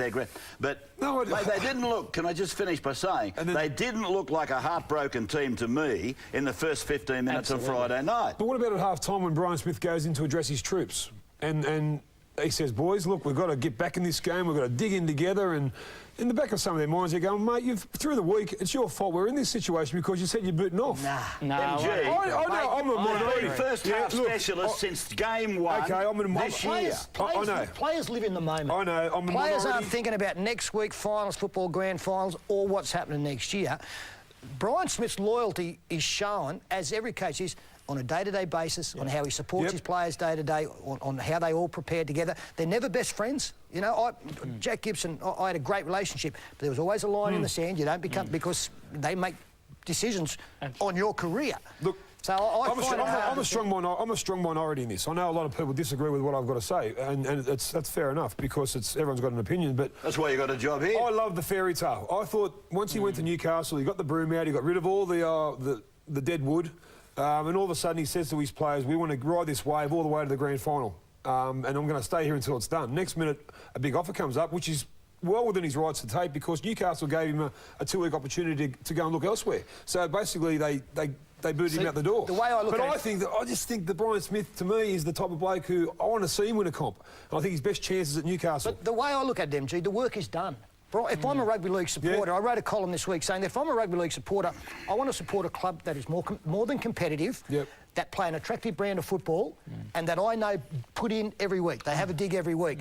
From what I've seen from Newcastle, that is the kind of football team that they've got now. Whether they win a grand final or not... Is it ironic, Pete, that they have their worst performance after the announcement's been made? It's untimely, but as Brian Smith and Ray just pointed out, if they were off their game, surely it would have been from minute 1, not from minute 21. Okay. Do you think, honestly, MG, do you think that the Newcastle squad that will make up their charge into September, or do you think Brian Smith wants to win a grand final any lesser now than they did during the week when he made the announcement that he had resigned?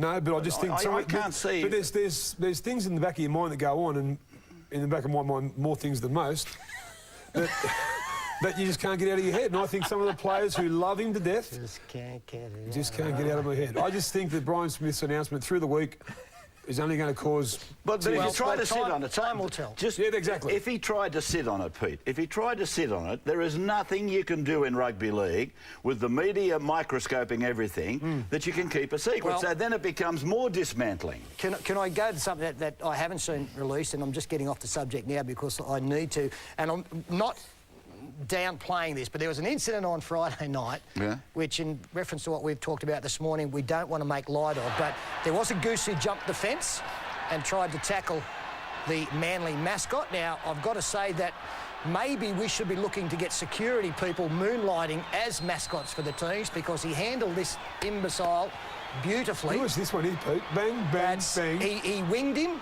He got him 3 times. There was a few legs in there But didn't we get a first-hand account of the goings on? Let's hear from the Seagulls mascot. Well, I took a knee to watch the end of the game because the boys are in front, and someone just come and sucker punched me from behind. So then I was on the ground and gave him a flap my wings and gave him a bit of what for, and then next thing you know, security were there and. Took him forever to get there, but then, I came out on top, so did the Eagles. Now, Rabbits, your nose and mine are looking much better after that. I thought when I saw this footage, Desi Hasler had been watching Leighton Hewitt after a victory, but no, it was... And the surprise was it was George Rose in the Manly supporters, the mascot. Georgie Rose just punched the crap out of someone. You know, and it's okay to see the lighter side of it for everybody. You know, for all the politically correct people out there, just because that happened and you giggled, don't feel bad about yourself. It doesn't mean you condone violence, but it was humorous, and we're still allowed to laugh. But don't jump the fence in the future. Don't go and on that jumping the note, fence. we'll go to a break, and Rabs, that nose on that eagle, it's got us covered. Beautiful. We'll be back in a moment. Did you see the size? Yeah, it's got his breath covered.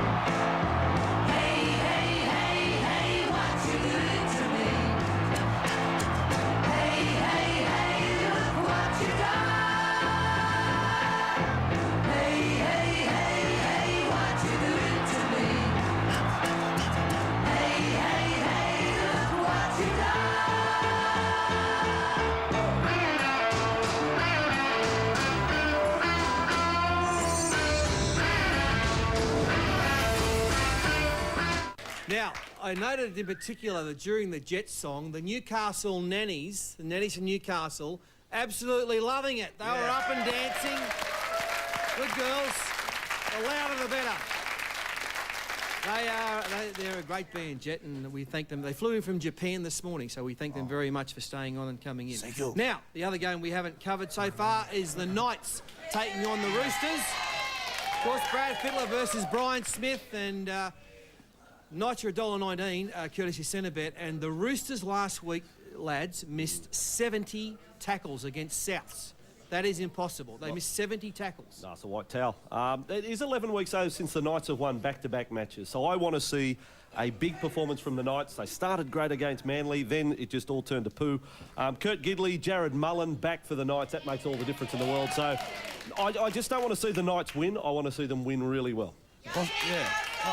I'm with you, Bossy. Can I ask you, like, Brian Smith doing that article last week, do you think as a Newcastle player you've been pretty disappointed with that last week? Yeah, I do. Roosters, I think it's been poorly handled, the whole lot. Here. The whole lot.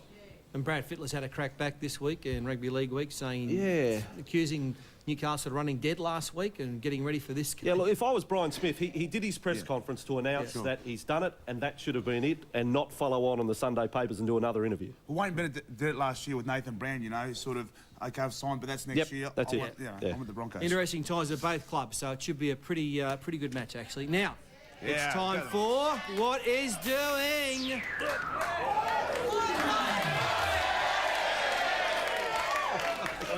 Wasn't quite how we rehearsed in the outbreak anyway. Let's get into it. Hasn't been a good week for Australian players. The Knights nannies, bad news. Danny Buderus, your former star, broke his leg last weekend playing for Leeds.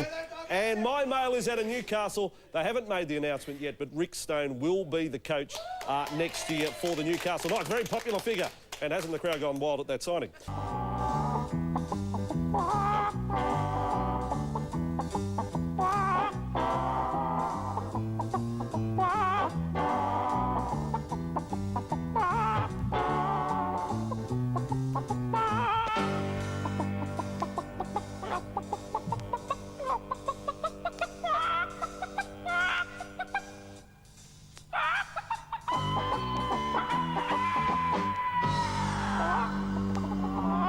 Now, did you understand the reason for that play on here on the Sunday roast? Welcome back to the program. Terry of St Clair sent in the email. He said, I found very funny when Brian Smith was addressing his players at half-time last week. He does this walk that looks very much rooster-like, where he scrapes his right leg back like a rooster who's about to go nuts in a cockfight. Bird flu. What did you think? Was there anything? Terry finds everything funny. Look at TK, he loves it. I think you've stretched that the best you can. No, OK. But the kicking back of the leg, I've never seen Gus Gould do that. So what you talking about, boy? What you talking about, boy? Yeah, I think I see. That was an unusual motion with the leg, would you say, Gus? I think you're a very strange person. No, that was from Terry of St Clair. It's a fair dinkum. Terry Doyle. Terry Doyle. Yeah, the cat let out of the Maybe in slow motion. But are we talking about them now? We are going to talk about the Newcastle Knights right now. 2 matches played since Brian Smith announced that he's going to the Roosters, and mass exposure in the papers, and now they're 0-2 and they're on the cusp of dropping out of the 8. MG, has their season been derailed? Well, yeah, I think so. I said it here when the announcement was made that I think that it was only going to do bad at Newcastle because of the fact that they look like at the moment they've lost a little bit of their spirit that they had when they were going so well. And I think whether you like to admit it or not, the announcement that the coach who's come to the club with the broom, who the players obviously love, announces mid-season that he's on his way.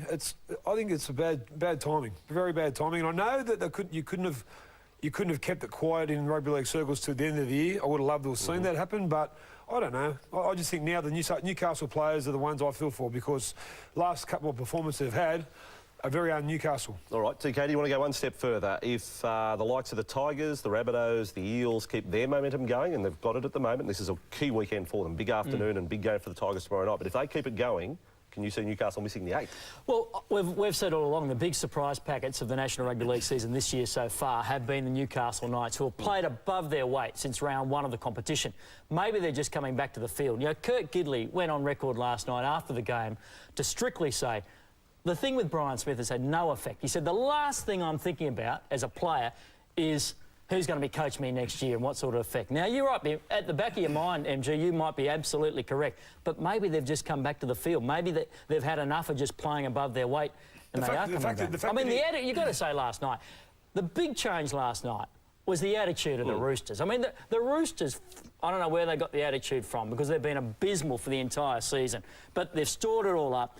They're playing for contracts, and no player's more hungry when they're playing for a new contract. And that's what Brian Smith might well have been looking at last night. Have a look at this, Gus. You can talk us through. I mean, we sometimes say rugby league's a simple game. I think last night the Roosters absolutely proved it. This is their set of 6 after scoring their first try of the night to Craig Fitzgibbon. They just ran hard. They just ran hard. In 4 tackles, they're back to halfway. Is that how simple the game can be sometimes, Gus? Well, sometimes this sort of play, this simple sort of play and the way they go about it is a reflection of attitude. And attitude is a reflection of motivation and spirit and all the things that you play for. And for the majority of the season, the Roosters have found no reason to play. You talk about the Knights. I mean, the Knights, 2 weeks ago against Manly, they did lead 14-0, and Manly are a bit good for them, and the Knights had a few players out. That can happen at the back end of an Origin series. Last night, they're playing against a team that got flogged on Monday Night Football by South Sydney, that have shown no good form in recent times. Anthony Minicello, their best player, pulls out just before the game. Kurt Gidley's back, Jarrod Mullen's back, will be sweet. Hello, what have we got here? All of a sudden, the Roosters blew them out of the water and they couldn't handle it. I think there was a severe attitude adjustment had to take place for the Newcastle Knights last night. I think they underestimated their opposition, and their opposition played out of their skins better than anyone else. The one that should be confused is Brad Fittler. He should go home last night and say, I have lost my job because this team is running last. These turkeys. Yeah, and I have just looked at the way they've played and thought, well, where has this been for 12 months? For 12 months. They did have a 14th man, or they did have an 18th man last night, Gus. Can you tell me what happened to... Who shot Isaac de Goyce in the Willie Mason try, TK? It's like, who shot JR? Yeah. Explain what happened to Isaac de Goyce in this play. Willie Mason had a stormer last night, but again, it just came back to running hard. Yes. But Isaac de Goyce... Look, what happened there? There was a big divot in the ground here at the stadium, and Isaac de Goyce put his left foot directly in it. He just went over. Look, I'm not saying he would have stopped Willie Mason, but he would have got hold of the... right leg of Willie Mason and at least slowed him down. Look, Willie, there's 2 blokes. Willie's copped a lot this year, and some of it justified, some not justified, right? But he did have a knee reconstruction at the end of last season, in 12 months, and 2 blokes came back this weekend. It's taken them nearly all year to find form from knee reconstructions. Matty Bowen and Willie Mason, but... you know, they could have done with that a bit earlier in the season. Now, anyone want to give Denny Wicks a bit of a spray for this carry in the second half? You know, this is a front rower carrying the ball like a handbag, and then that's one of the worst passes in 101 years. I have a little boy called Tio who plays in my son's team who's watching this because he scored 2 tries yesterday running with the ball in one hand. He's very hard to stop, but Tio, that's exactly why I said yesterday, you got to put the ball down with 2 hands, mate. Yes, we teach under 9s that, under 10s. Now, I can't explain how this happened, but there was a stage last night where Steve Simpson ended up on the wing. And not only did he end up on the wing, he ended up making a 40-metre run downfield. And Willie Mason chasing him. Another big bopper chased him. And, yeah, Steve Simpson had a pretty good game last night, even though they didn't win. But good to see a big bloke out in the wing, and things just didn't go the way of the Knights last night, did they? They didn't stop trying. No, they didn't stop trying. They didn't stop trying at all. No. And you've been in games like this yourself, Benji. You think you're going to win and everything's going to be all right. 2 good players come back from injury. You're playing a side that's showing no spirit and no form whatsoever, and all of a sudden they decide to play. And all of a sudden, you know, and he mixed the team around last night. He took Kurt Gidley away from fullback and played him 5'8". Why? Ben Rogers has been playing in pretty good form, left him on the bench. Why? You know, and these little things just upset the apple cart. I think they took the Roosters light.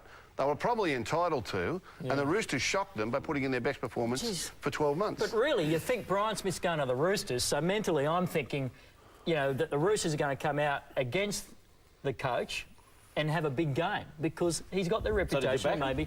No, I did the week before. I thought they were going to have a dig the week before. So you're saying Brian Smith motivated the Roosters before he actually coached them? Is that what you're saying? I'm saying he did. I think Freddie made a point during the week that maybe that they rested, which I don't agree with, by the way, that they were all looking towards this weekend, this match. And for the Roosters, it looks like they were looking towards Well, if the Knights ran dead last week, the Roosters have been running dead for 12 months because... And they've done a good job of it, haven't they? They've been rope-a-dope for quite a while just for this one night. That was last night, got the price. Now, on the Sunday race, the unofficial Touch Judge of the Year, Sideline Official of the Year competition has been running for a number of weeks, and our latest nomination, folks, is Luke Potter. This is a very exciting moment, but Keith Lulia, look, if you blink, you miss it. Yep. But not our sideline official, Luke Potter, who is right in there to win the award. We haven't come up with a trophy or a prize yet, or yeah, we have. You know, one of them things that mark the line. You walk along with the before a game. Sure, you'll win one of them. Like this is a perfect. There you go. Look at that. He's picked it up. You know what's better, boys? And watch him after the camera goes. Flag up. Look, he's going. He's loved it. Hey, he's going. Hey, can we show him just one more time? Show his look of glee. He looks so... No, we can't actually, Luke. Because I think last night he was on a bit of a promise after that one. He said, I think his wife... I think he said, see that baby at home? I'm on camera. Wait on. What do we celebrate? He put his foot on the line. But it's like that, Gus. It's not an easy job, Gus. Isn't that his job? You were a touch judge, Gus. Isn't that his job? Man. Give them some credit. Isn't it? But that's give them some credit. That's what his job is. Yes, but give him some credit. He could have got it put wrong. his foot on the line. He saw it, and he put his flag. But if he had got it wrong, we would have highlighted it. He got it right, so we're highlighting it. That's why we watched it. Don't they salute you, Luke Potter? You're champion. You're a wonderful man. What's so hard about the bloody job? He put his foot on the line. Where was he? Sorry, can we just have a look at this too? Sunday Telegraph. This was sent in by a viewer. We're just talking about the Roosters. No comment. Here you go. Bob Fulton, the great Bonzo. He tipped. Yeah, OK, folks. We'll take a break. On the Sunday roast, another one of our fancy fullbacks. Here's Jarrod Hayne.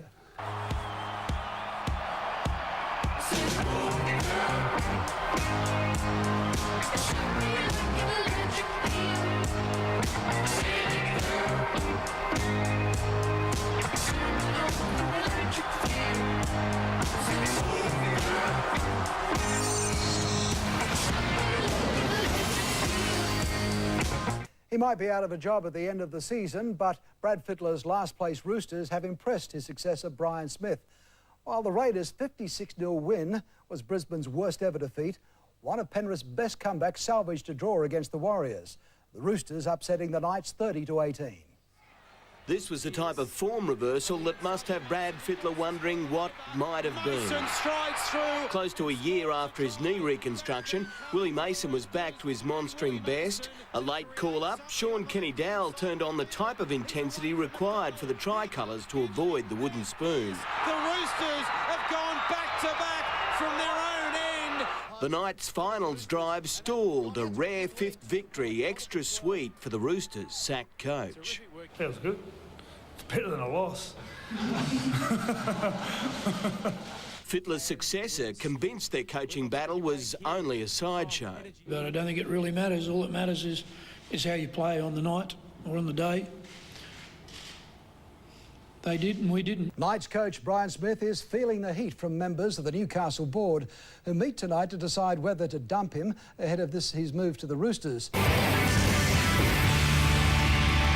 Hello everybody and thanks for joining us on NRL on Fox as we head into round 22 of the Telstra Premiership. We've got a bumper show lined up tonight with Dragons back rower Ben Creagh joining us in the studio, and Parramatta coach Daniel Anderson will also drop in as his Eels continue their charge towards the top 8. Brisbane's Joel Clinton will have a crack at the props pentathlon, and of course we'll try and find you some winners for the weekend as well. Laurie Daly, Gary Freeman, Gary Belcher join me as always. Good evening, gents. How are you, mate? I'm very well. The Newcastle Knights are having a board meeting as we speak. By the end of that meeting, do you anticipate Brian Smith being the coach of the Knights or not the coach of the Knights? I think he'll be the coach of the Newcastle Knights after the board meeting tonight. I think it may be highly unlikely that he'll lose his position, although I must say I think things could change if they happen to lose on Sunday against Parramatta. I don't think so. I think he'll be the coach throughout the whole season. I don't think they're going to make a change this late into the season. And, you know, if they do lose on the weekend and the new coach comes in, what is he going to bring to that side? How is he going to motivate those blokes to try and perform to their maximum and try and win a couple of games to try and make the semis? I think that Brian Smith will be there till the end. It's hard to get a handle on just how much of an effect Brian Smith's announcement has had on the team. Is that the only reason why they're not going so well? Are they that disappointed that their coach is leaving? And I know they would have had a close relationship with him, but they're still, you know, we expect them to go out as professional players and give their best. And last week I was up there for that game against the Roosters and they were nowhere near their best. No matter what your grievances are at a football club, you should always have pride in your own performance. In the last 2 weeks, the Newcastle Knights haven't shown us that. So obviously they have been affected by the decision of Brian to move on at the end of next year, because the intensity and the commitment of their performances are not there. And it's a shame, because knowing Brian Smith, his enthusiasm certainly wouldn't have waned for this job. He would probably have increased the amount of work that he does for this football team. They're in a very good position, the Newcastle Knights, where they were in a very good position to push for a top 4 spot. And it's always very difficult to make semi-final football and to finish in the top 4 and give yourself an opportunity to win a competition. So, you know, they need to find some form and find it very quickly. And they come up against a very good side in Parramatta who are hitting their straps at the right time. And that's what I sort of look at the reasoning behind, if they lose on the weekend and lose 3 games straight since Brian Smith's made this announcement, I think it's affecting their performance, and Newcastle may have to look at doing something drastic. But will it affect, in the sense, if, say, Rick Stone gets an opportunity to take over, what is he going to bring to the side with 5 games to go, Laurie?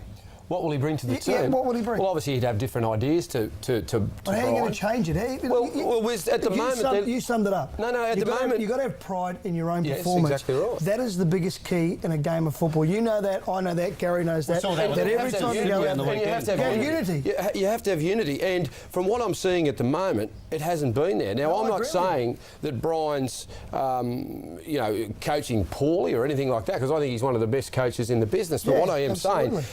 His decision has affected the playing group, no doubt about it.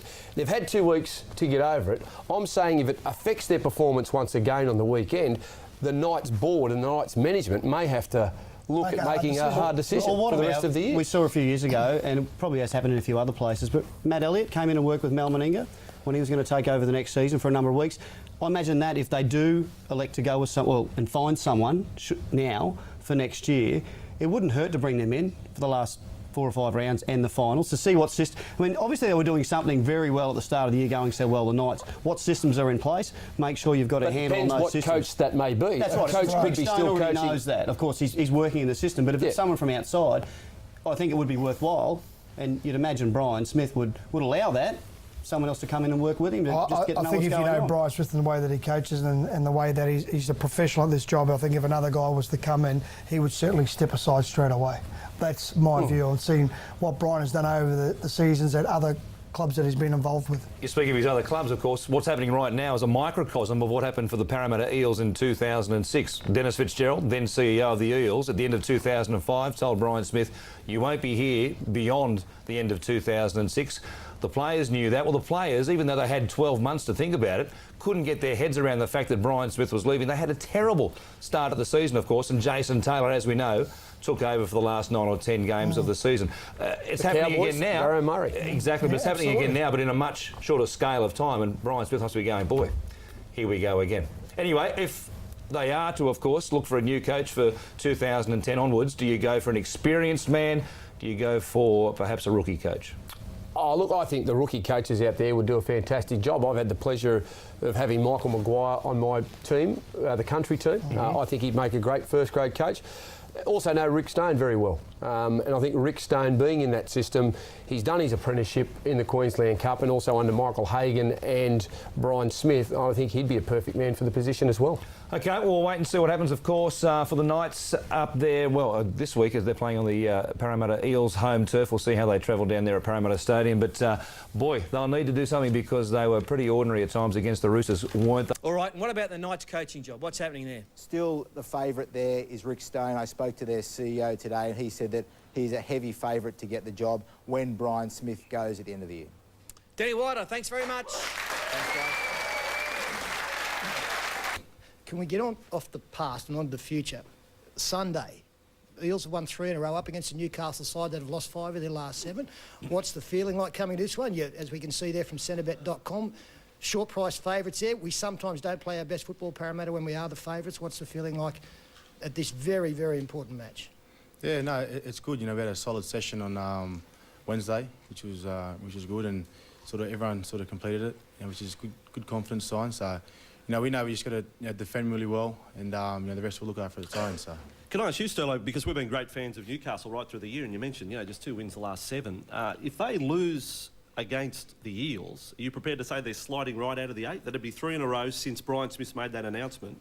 We're all starting to say has been derailed, and you've been one of the biggest fans. Yeah, no doubt. One thing about Brian Smith this season, he's got his team to play the best of their ability most weeks, except for what we've seen over the last 6 weeks. They got a fairly tough run home, but the good news for them is that 3 of them are at Energy Australia Stadium. They've got one away against Canberra, which will be a tough one. But it was interesting, you know, everyone's saying that the last 2 weeks have been the problem. You know, they haven't been playing great football for 6 weeks, so it's, you know, it's a bit coincidental, the decision to go to the Roosters.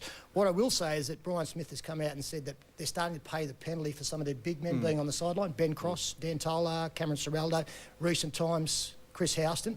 I think that's the problem. So in or out? Because if the Eels or Tigers make it, I think they'll make the 8. Still make I think they'll be there, yeah. Brisbane are in much more trouble than Newcastle. But they're not in the 8. And won't be, so that's one less that Newcastle got to worry about. Yeah, not so sure. I think Eels or Tigers can take the Knights' spot. And as I say, I've loved Newcastle this year, but I really do think they've hopped on the slippery slope. Benji, if your mum was having a bet, who would That's a good one. No, my mum, she drinks at Parramatta, so she'll probably bet on Parramatta. Safe. All right, they're good as gold. She could be your mum. Drinks, gambles. No red here. Thank God. Thank God. Now, all right, Jarrod, play well again on Sunday. That's our Sunday game. Please thank Jarrod. Now, next week is Close the Gap round in the National Rugby League, and the Newcastle Knights, one of the clubs participating in putting on some big days. Next Tuesday, if you want to get along to Energy Australia Stadium, there'll be an exhibition, there'll be art, there'll be live dancing, Indigenous Youth Day there. From 10 a.m. to 1 p.m, all the Newcastle Knights will be in attendance, and that's good news. Now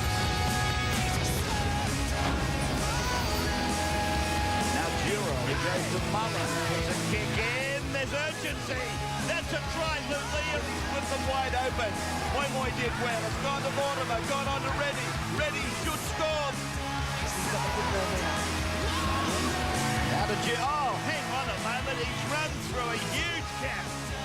Beats them to Robson. Robson way out in front of Mortimer. Then he puts in a kick. He gets a regather. He passes. He finds Boy. Scores for Parramatta off a brilliant piece of individual play by young Mortimer. A little bit of Mortimer magic at the end of that game, round 13, a very tight affair up at Energy Australia Stadium, and it was Parramatta who prevailed and who'll play host to the Newcastle Knights this afternoon. And when you have a look where they are on the competition ladder and the results this weekend, significant moves can be made by both clubs in this game. Emily Barker is out at Parramatta Stadium, and Daniel Mortimer, the name on everybody's lips out Parramatta way, and the coach this week decided that to give him a little bit of time off. It can be quite a toll physically and mentally for young players these days. Yes, good morning, Peter. He did go home to Orange for a few days, and as you said, not only a physical break, but a mental break. There's a lot of pressure on the young Eels star going into the game this afternoon, but in saying that, there's a lot of pressure on both sides. The Knights, they're just clinging to the 8, having lost their last 2 games, and the Eels, while they're in great form, they have to keep winning if they've got any chance of making the finals. Well, let's have a look at the team lineups now, and to the Eels, who are hoping to make it 4 games in a row this afternoon, and there are some suggestions that Freddie Mateo and Chris Keating will return, but that's not confirmed at this stage. As far as next season goes, there have been reports during the week that Joe Nullavow will take up an offer from Manly, and of course Tamana Tahu officially signed with the Eels for the next 3 seasons. To the Knights now, and Chris Houston is likely to make an early return from injury, but we're not sure whose spot he'll take at this stage.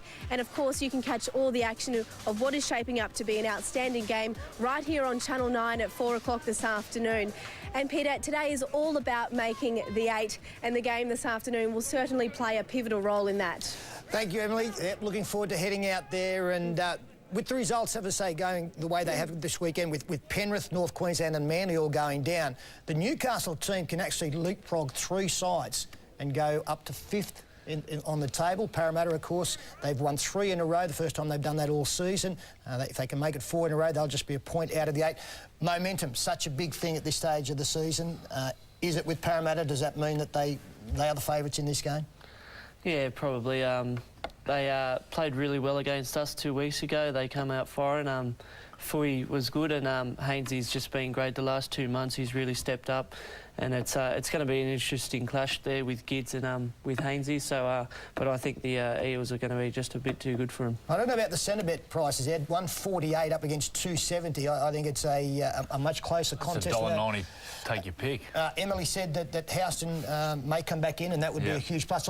Also talked about some changes on the wings with both Shannon McDonald and Cooper Vuna possibly coming into the side late for the Newcastle team. How do you see the Knights at the moment? A little bit nervous. They lost their last two, and I don't think they're using the Brian Smith departure as an excuse. But I understand they're right up for this game, as you'd expect. And look, I expect. This for Newcastle is the biggest game since Brian Smith has been at the club, and I think they'll play accordingly. I think they'll get the cash in a tight one. Yeah, I might not have explained it that well, but when I say a 4-pointer, one of the musts in this stage of the season is you've got to beat teams lower than you on the competition ladder if you're in that that middle section there. Now Newcastle have failed to do it against Manly, who were behind them, and also against the Roosters. This is a game where if you go up, you're doing so at the expense of somebody else. And that's big at this stage of the season, isn't it? If you're going one way, you're doing it at the expense of somebody else. Yeah, it is. You know, when there's a fight for the, those 7th and 8th spots, you really want to get away from the teams with, 2 or 3 weeks left in their comp, and, not leave it to chance by results. So, yeah, you need to get them wins. What sort of crowd do you think there'll be there today? Well, look, the crowds have been disappointing for Parramatta for a little while now. Yeah. If the blue and gold army isn't out there today and they're not hanging off the rafters, and I would imagine a lot of Newcastle people would come down there. It's a beautiful day. It's a crucial game, so hopefully a sellout out of Parramatta Stadium. Wonderful place to play football on a Sunday afternoon. We'll break now on the Sunday Footy Show and go around the grounds in just a moment.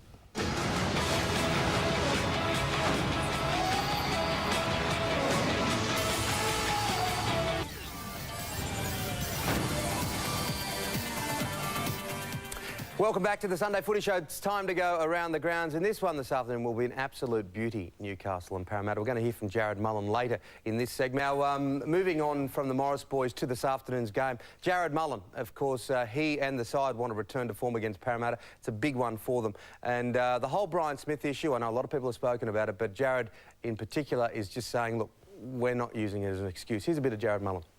Oh, yeah, obviously it's a big shock to start off with, but, we're lying if we're saying it's a distraction to us. All the boys have gotten over it now. I think we got over it in the first couple of days it was mentioned. So, we just need a bit of confidence and, we need to, like I said, start well and hope we can build from there. When he goes, what will you remember Brian Smith for at the club? Oh, obviously he changed the club around. He's sort of brought us from the slums, I suppose you could say, and sort of brought us to a good competitive side. So he's done a very good job here, and I'm sure he'll do good at the Roosters. Jarrod Mullen there. Welcome to sport. Newcastle has dropped out of the NRL top 8 after going down to Parramatta this afternoon. The Eels in complete control, running in 6 tries to 1.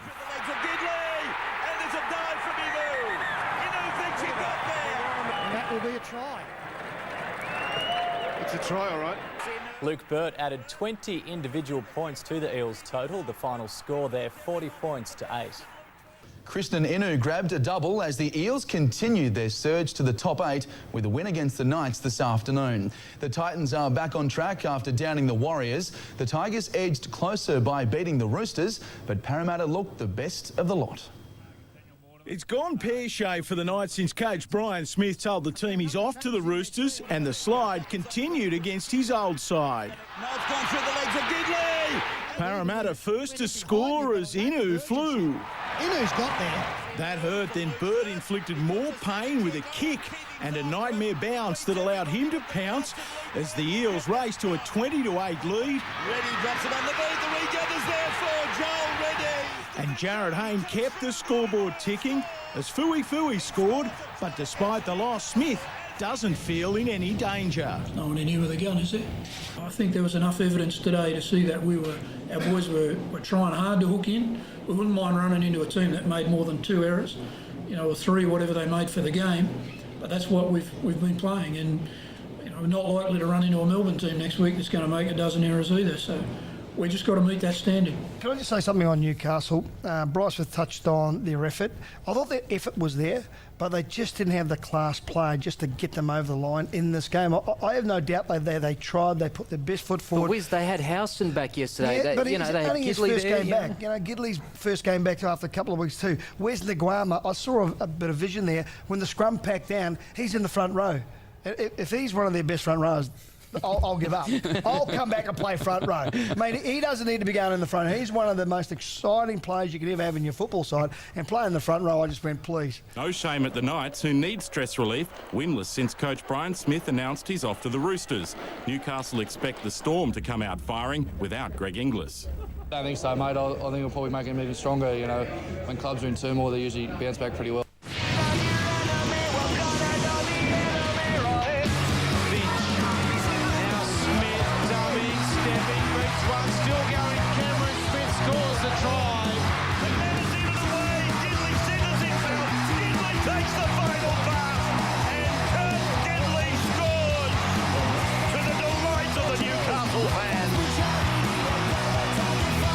The captains of the Knights and the Storm have had very busy seasons, with Cameron Smith and Kurt Gidley set to meet once again on Monday Night Football, this time in what is a very big game in particular for the Newcastle Knights. Kurt is with us here in the studio. Thanks for coming in, Kurt.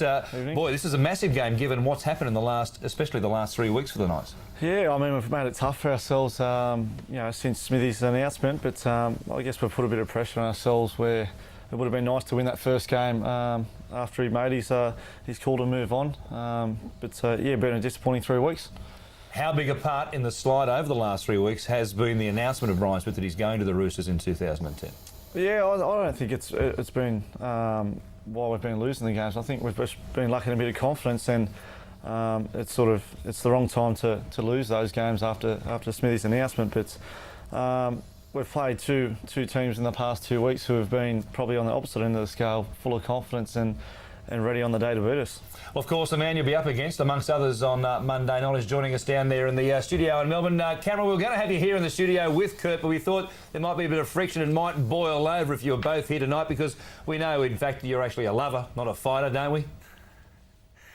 Oh, certainly, Warren. Gids and I are great mates. We roomed together and had a couple of wrestles off, and he actually beat me, so I'm the one that chose to stay down here tonight. Seriously, now, What about what Gid said out the back? Having seen Cameron play for a number of years now, there's no way you beat him in a wrestle, is there? He's the best wrestler in the comp. I had to remove my clothes to beat him, so...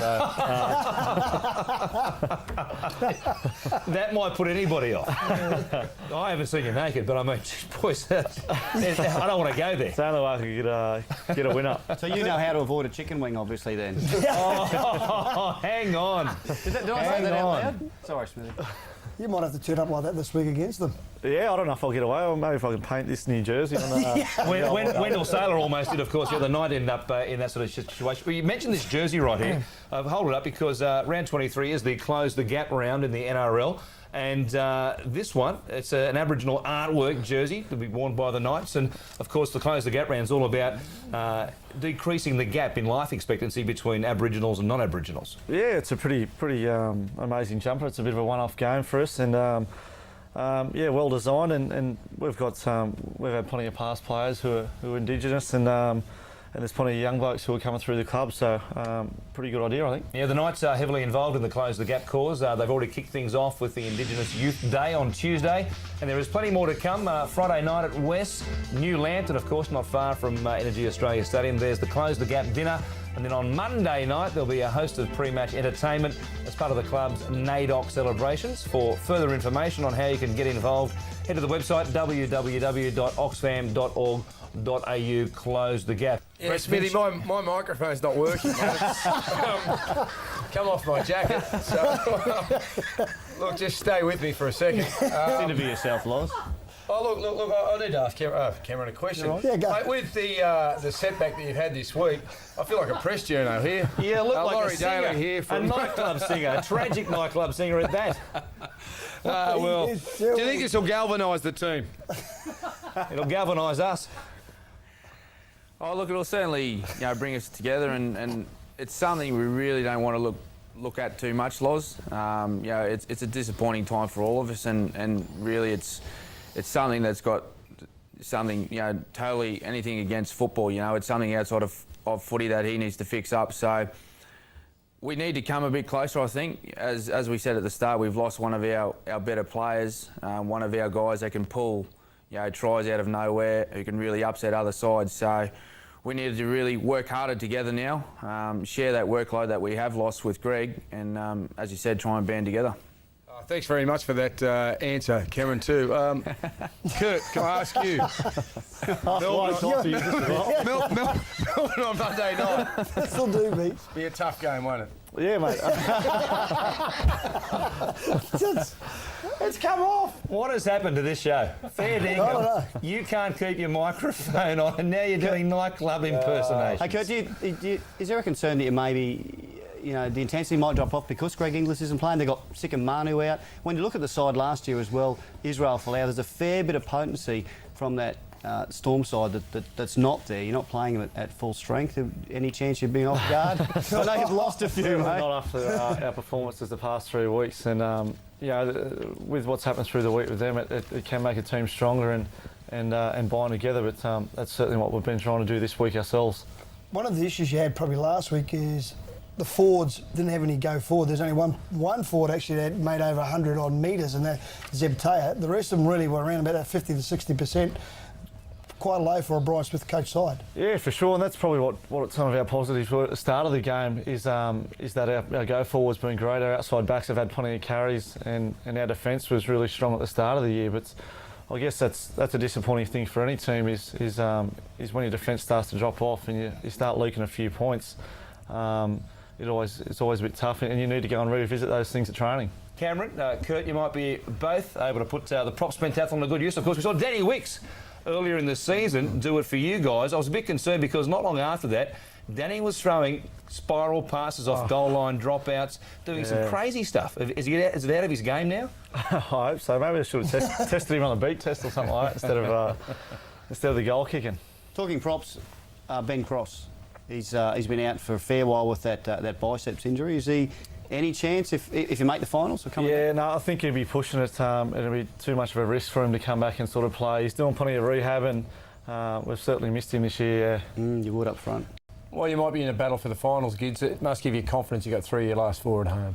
Yeah, for sure. I mean, our home ground's always a positive for us and a strength, I think. And we said to the fans this week we'd like to get as many as we can out there this Monday night. Okay, well, it will be a massive game, of course. We'll wait and see how it turns out. Thanks for coming in, making the trip down. Thanks we'll see you so up there on... I might just... Smithy, you need to stop using those disposable razor blades, mate. I know you're tight, but come on. I actually shaved 5 minutes before I come in here, so... It's growing back already. Unbelievable. He's the only man in the NRL who has a 5 o'clock shadow at 11 in the morning. That's him. We love it, Cam. Thanks for joining us down there, mate, and thanks for running the props pentathlon for us with Brett White. We'll see you up there in Newcastle on Monday night. Cheers, boys. Thanks very much. Cameron Smith and Kurt Gidley joining us right here on the show. We have to take another break, of course. We'll come back to preview round 23, but if you're off to the footy this weekend, make sure you grab a copy of Big League magazine.